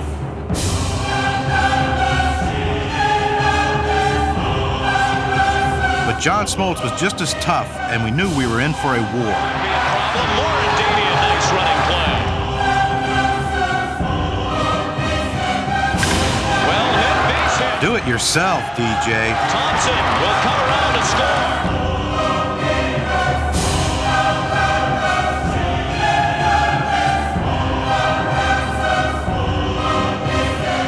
DJ gave us the performance of the year, and in the 8th, in came Mitch.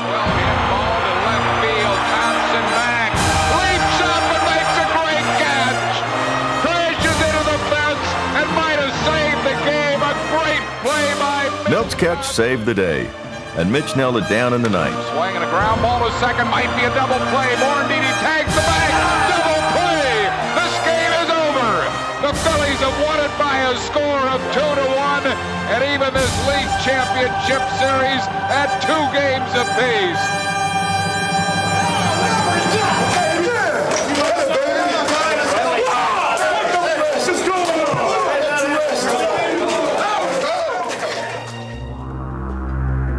Game 5 was played the next day and the whole team was buzzing.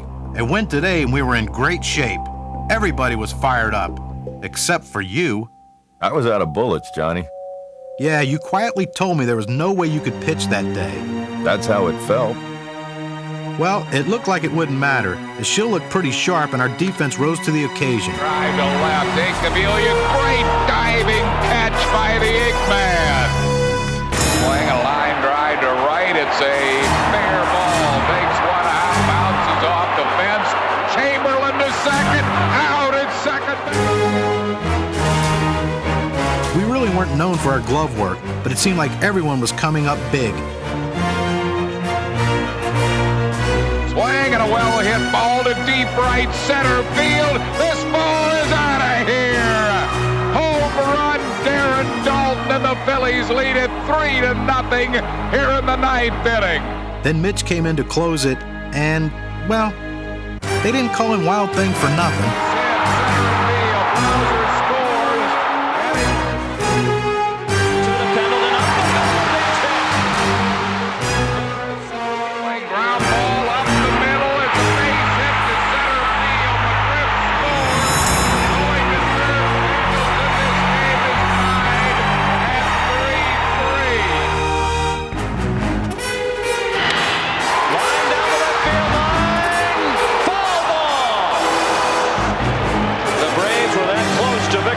Somehow Mitch got out of it with the score tied, and we headed for extra innings. With 1 out in the 10th, up stepped the dude. I knew that, I needed to do something, and I mean, I didn't say I'm going to go hit a home run, but I just, as I was on the on-deck circle, I said, I got to do something special here. 3-2 pitch, swing and a well-hit ball to deep center field. Nixon back, it's out of here. Home run, Lenny Dykstra. And the Bills have taken a 4-3 lead here in the 10th. Number 2 in this series for the dude. The only hits given up by Mark Wohler.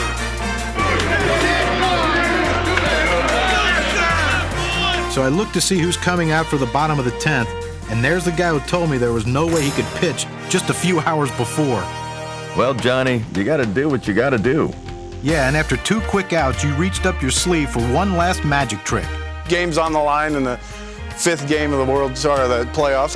Let's work on a new pitch, and he did, and oh my God. He had been messing with his pitch for some time now, and he could control it, and Andy could hit a gnat in the butt with that slider. He kept shaking his head out on the mound, and I said, something's going on here. He threw him a split-finger fastball, a pitch that he does not have, but he was making them up as he went along. I figured after 20 years in the game, I might as well try to throw one once. I gave him the wiggle, and I remember him stopping and stepping on, and he looks back in there, and I gave him the wiggle and said, come on, throw it. Just throw it. And sure enough, and he throws that thing in there, and it stunned him. Called third strike, he struck him out. Bills have won the ball game 4-3 in 10 innings. A 1-2-3 inning for Larry Anderson. It was my first and only save of the year, and probably the biggest moment of my career. Ain't he special? Nice goal. Atta baby. But in the post-game clubhouse, everybody was buzzing about the dude's home run.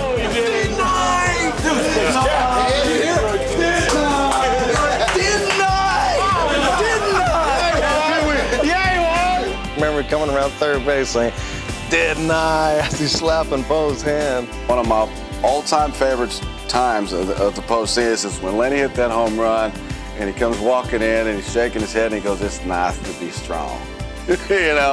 And we're all like in the clubhouse going berserk, and he's out doing the post-game interview, and the place, it's just players in the clubhouse, and the door opens, and before you can even see who's coming in the clubhouse, you hear somebody scream, didn't I? Didn't I?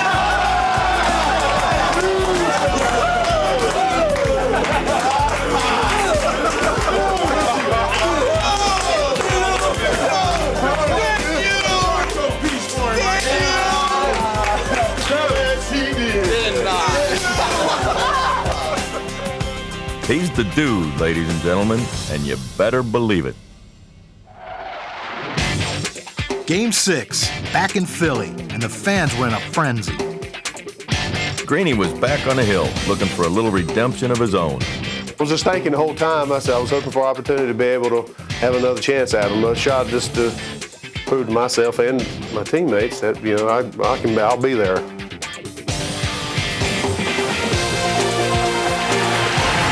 1-2, he struck him out. Up the middle, Morandini backhands. That's one. On the first, that's two.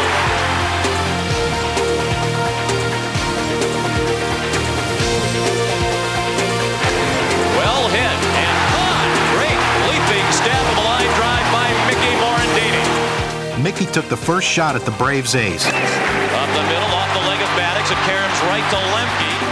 Leo Mazzoni, the Braves pitching coach, told me later that the ball really hurt Maddox and threw him off his game. Way to go, Mick.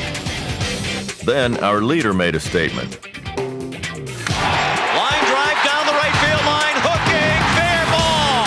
It appeared to be right on the line. Green has scored. Dykstra is in.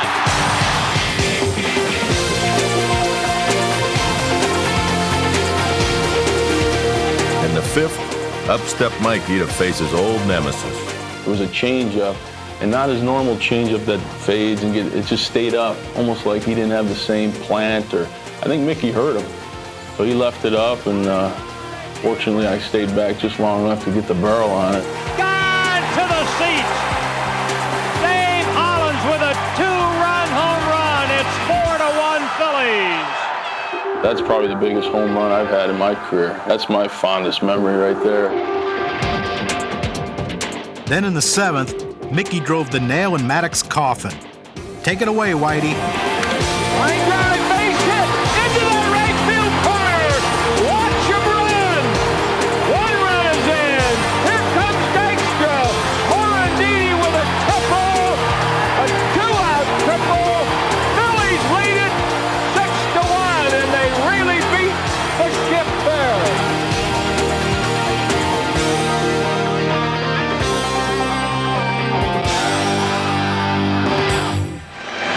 So much talk in this series about the Phillies and their unkempt style, so they brought in Steven Gunzenhauser, the music director of the Delaware Symphony, to lend a little class and dignity to the proceedings.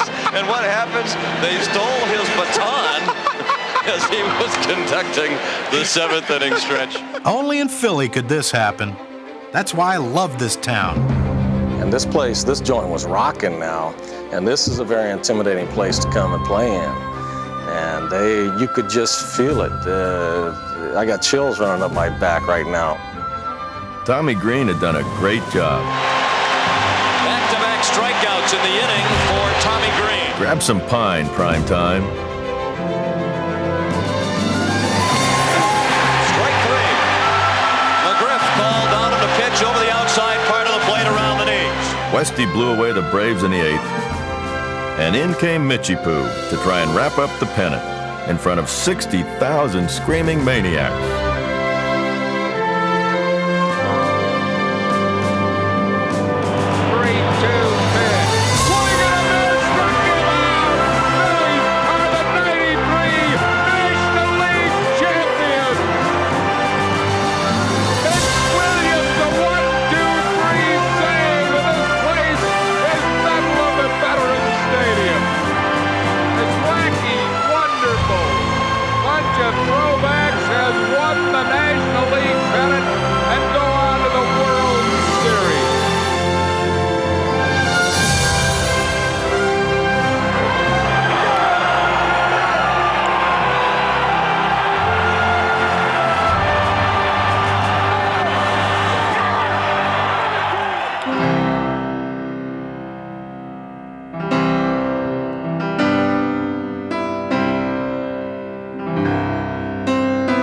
And in the clubhouse, we partied.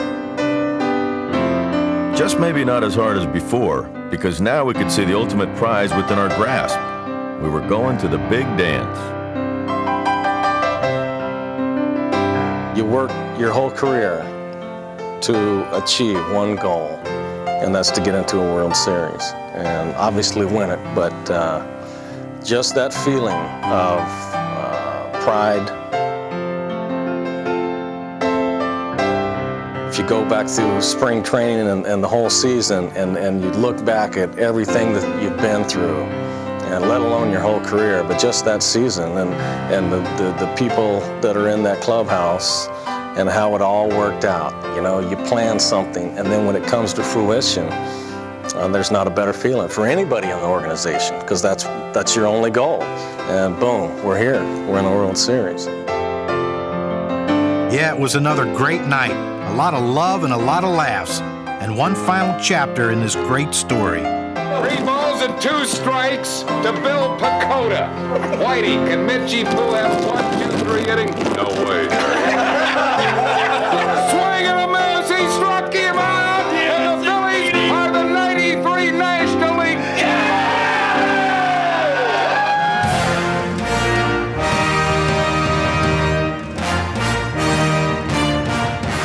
At first, it was a little hard to comprehend. There we were, the ragged, dirtball, America's most wanted Phillies, saluting the flag and representing the United States in a foreign country. Yeah, that's a scary thought, Andy, but I think we handled it well. I mean, it's the way we are, you know, like the hair and the beard and everything. I mean, we had it last year, but we were so bad, no one cared. But now, you know, you win a few games and everyone wants to know about it. I mean, it's just hair. Swing and a looper into left center, base hit, rounding third Dykstra. He'll score, and the Phillies lead it 1-0. Fastball, line drive, base hit, right field. Juggled by Carter. Kruk scores. Hollins to third. Phillies lead 2-0 in the first on an RBI single by Dutch Dalton. We jumped out to an early lead in Game 1, but Schilling got off the game plan. It was weird. I can remember going out, and when I turned around to look at home plate, I thought, there's 1 billion people watching this game. How cool is that?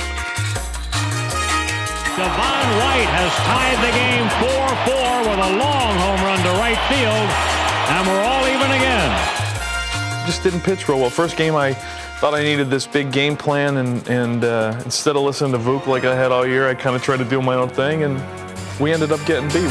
Here's a long drive. This looks like another one. Home run, John Olerud.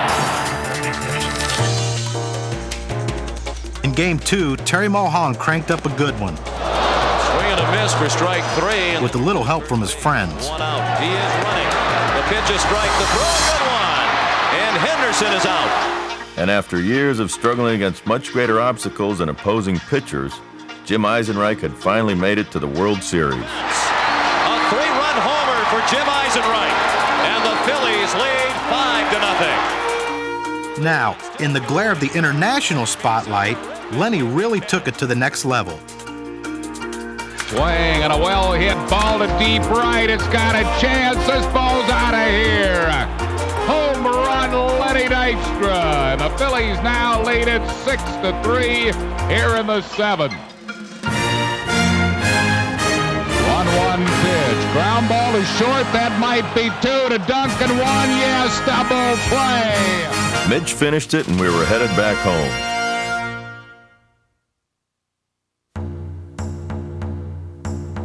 In Game 3, a long rain delay held up the game, and from the beginning, DJ was out of sync.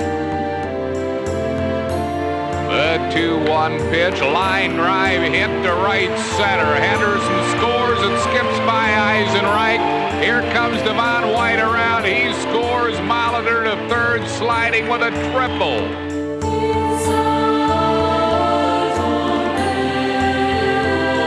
And we all got to see what a hitter Paul Molitor turned out to be. To a line drive, left field, out of here. Home run, Paul Molitor. It got out that quick. And Game 3 of the World Series goes to Toronto by a count of 10-3. Game 4 was a game for the ages. White scores. Yeah, the dark ages. It was an old-fashioned slugfest. The Jays scored 3 in the first, and we roared back for 4. Here's the 2-2 pitch, swing, and a well-hit ball to deep center. White back, and he can't get it off the board.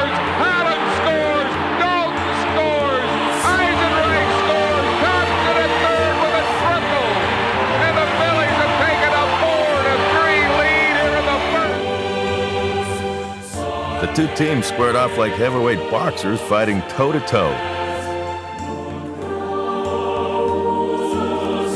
Drive to deep right field, fair ball out of here. Home run, the dude. And the Phillies have taken a 6-3 lead here in the second inning.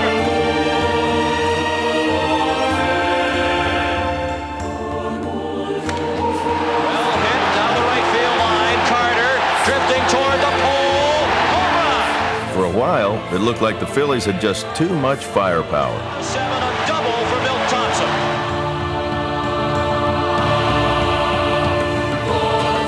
Then the rains came, and the game took on the appearance of a Hollywood spectacle. And we all know who the leading man was.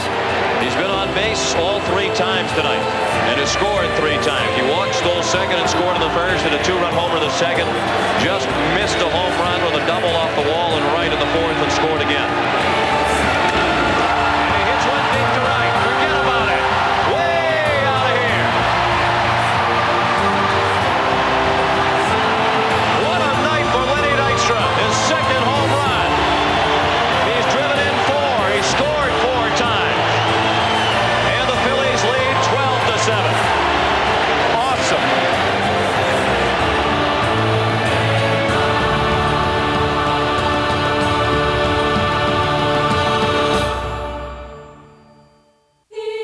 And I think about this all the time. I went up to the plate the last time we were winning we had 14 runs. I went to the plate the last time with 2 outs and the bases loaded without having to hit a home run for the cycle that game. I know I'm not a home run hitter, but the first time I kind of let it out, and if I just kept myself together, and I ended up hitting the ball up the middle that Alomar made a great play and got to force it second. And at the time, you don't think about it because we were up 14-9, but you know, that night I had a chance to think about that situation. Sometimes when you see goals or something that you think, oh man, this is incredible, nobody's done this, and you fall out of sync and don't stay focused on what the goal is. Being up 14-9, I didn't think about how important those runs were, but later on it came back to haunt me, and I was like, oh my God. No, you're not to blame, Milt. It was Mitch and I who couldn't hold the lead. Down to third. Fair ball. Hollins couldn't play it. Here comes Carter around to score. Olerud to third. Molitor to second. Give the Blue Jays credit. They just kept coming after us. It's 14-10. Base hit. Olerud scores. Molitor's. And run after run kept crossing the plate. And the towel is back over the eyes of Kurt Schilling. Familiar pose during this postseason.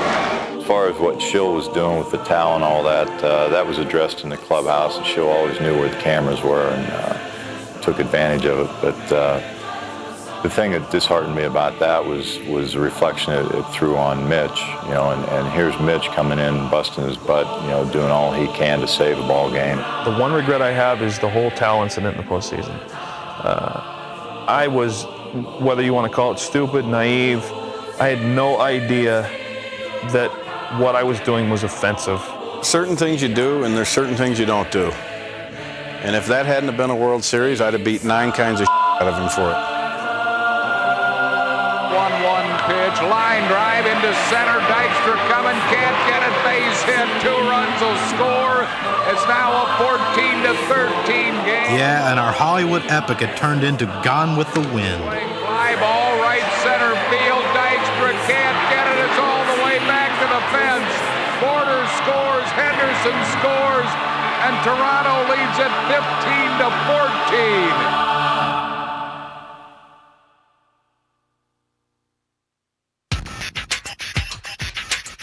Game 5, our backs to the wall, and Kurt Schilling gives us the game of his life.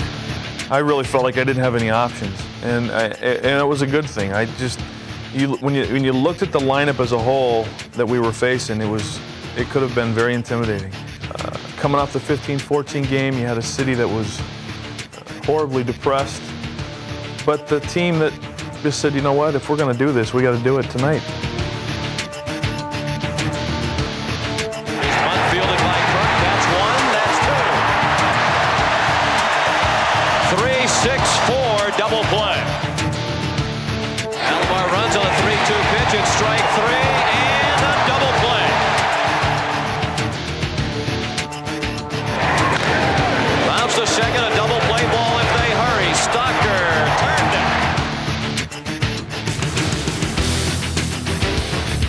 got an early lead, and defensively it held up for the rest of the game. You know, coming up 8th inning, we get into a situation in which I've had 2 innings in my career I look back on and say that was everything I had. And the 8th inning of Game 5 was the first time I ever said, and I gave that inning everything I could possibly give it.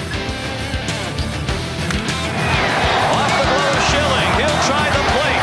Cagnante in the rundown. Dalton. Now Hollins applies the tag. Cagnante is out.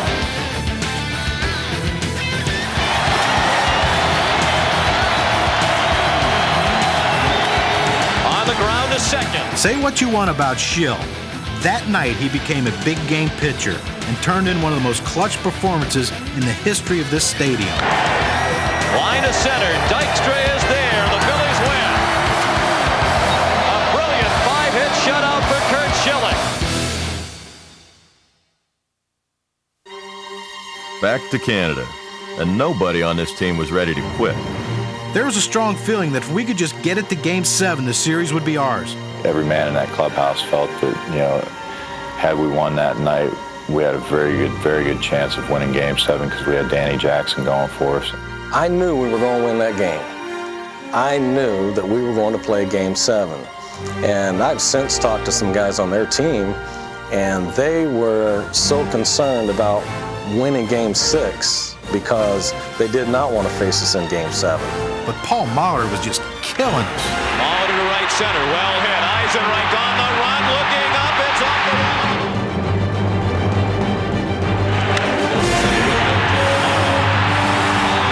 Reducing the likelihood of a Game 7 somewhat with a tremendous blast into the second deck and left.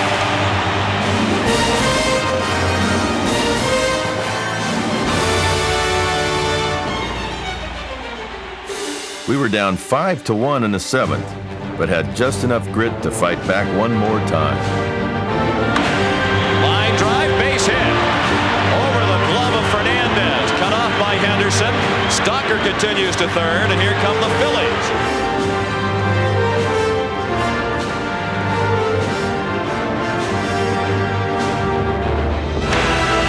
Well hit to right. Way back, and that one is way out here.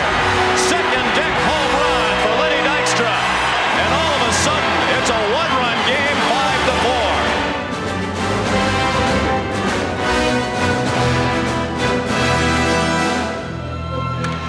Up the middle, a base hit.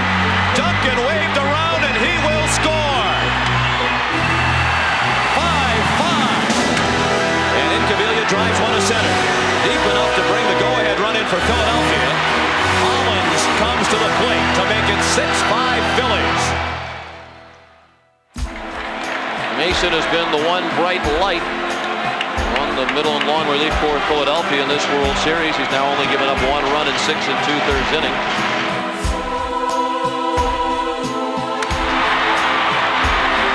To center field, and Dykstra drifts back to make the catch. Now, a lot of people ripped Fregosi for taking Roger Mason out of the game. But what would you have Mason do? Pitch the 6th, 7th, 8th, and 9th? I don't think so. Roger, he did his job. He got us 2 innings. I think that if you look at that game, the biggest problem we had was the 8th inning. I've heard 500 times Roger Mason should have never been taken out of that game. And if you look at what he was doing, yeah. But if Fregosi leaves him in to throw the 9th inning and Roger loses that game, Fregosi gets hung. Why would you leave him in there when you've got your closer done it all? Jimmy did exactly what he was supposed to do, and it didn't work out. Ball 4. West walks all the room on 5 pitches. Jimmy knew I was done, he knew Westy was done, and he knew Larry was done. But the old saying, you got to dance with what brung you, you have to. Bases loaded. Griffin the tying run at third against Larry Anderson, who took 9.5 years in the minors to establish himself as a full-time major league player at age 30. He admitted there were many times over that stretch he thought about quitting baseball. vowed from that day forward to enjoy every aspect of Major League Baseball. Couldn't be in a more memorable situation than this. The 1-2 to Borders is a pop-up. Mickey Morandini wants it. And he makes the catch. I know you were running on fumes, LA, but at least you got us to the 9th. When Jimmy brought Mitch in for the 9th, I didn't have a question in my mind that we were going to win that game. I knew he was going to. And even when we got to the situation with, with Carter hitting and all that, I felt very confident we were going to win that game. I was up before that. I mean, everybody's going to second guess, but that was Mitch's job. He'd been there all year doing that. Well, you're going to throw a guy in the World Series, in the 6th game in the World Series, and never closed a game before? Mitch is Mitch. Mitch's going to take the ball whether he's in a cast. He'll throw with his right hand, He ran out of bullets. Bottom line, he didn't run out of heart. He just ran out of bullets. He threw more than anybody in the game that I've ever played with or against. I'm not sure I couldn't have kicked it home harder than I was throwing it, but you live for that situation, and they couldn't have pried that ball out of my hand with the jaws of life. I knew he didn't have the good velocity, but still he's able to get some outs. And without him, they would not have been there, in that World Series. 2-1, he throws me a good fastball down the middle of the plate, and I take it. I say, okay, now I'm ready. I've said it over and over again. The only thing I ever regret about that series is that I didn't throw it from a full motion. I threw it from a slide step, and needless to say, I don't have trouble getting the ball up and away. And that's where that pitch was supposed to be, and I jerked it down and into one of the few right-handed hitters you don't miss down and into. That was my only regret. When he gave me the slide step, I was still looking slider. He threw the fastball. It had more like a hard slider, a cut action fastball on it. And all I did was react to it.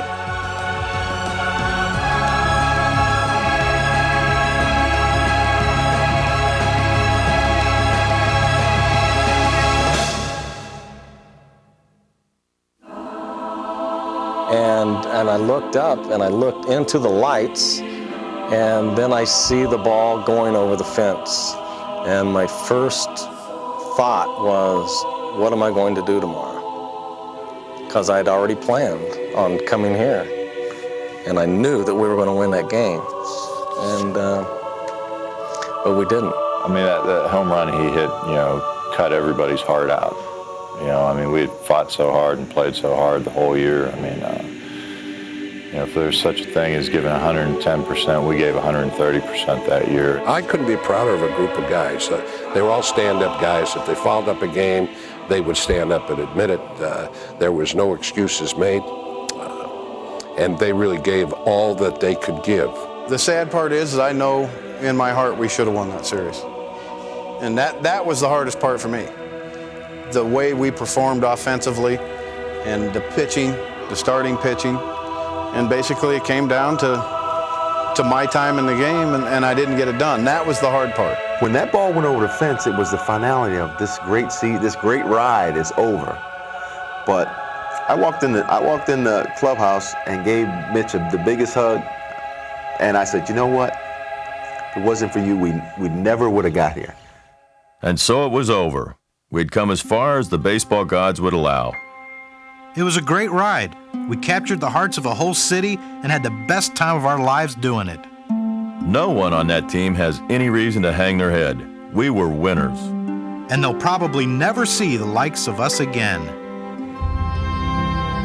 People can't grasp that live around the country or have played in other cities what it's like to win in Philadelphia. The fans here, they feel it with you. They feel the wins, they feel the losses, and to celebrate on this field with those fans, because that's a big part of it. It's not just the players, it's the fans, it's the city, and that was a special thing. I was in awe of what we had done and where we had gone and what we had experienced, and really we turned this country into Philly fans. We were America's team for about a 2-week period, and that was pretty cool. Even though Toronto was the world champions, there was probably more focus on that club of ours. There's probably been more focus on that club losing the World Series than a lot of clubs that win it. That team has got something to give back to baseball, I think, of the old way. In every city I could go into, I have people that'll come up to me and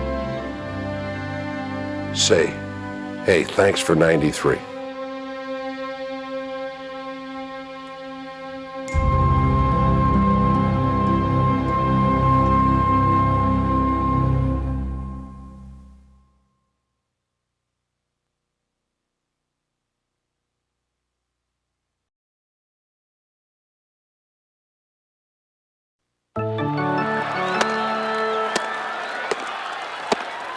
Hey, great catch, Mike. And here's some even better catches. Toyota SUVs. 5 amazing models to choose from, like Highlander or the cool RAV4, both the most fuel efficient in their class.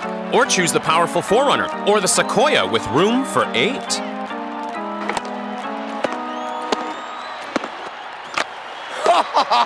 Great saves, Mike. Hey, can you do that on skates?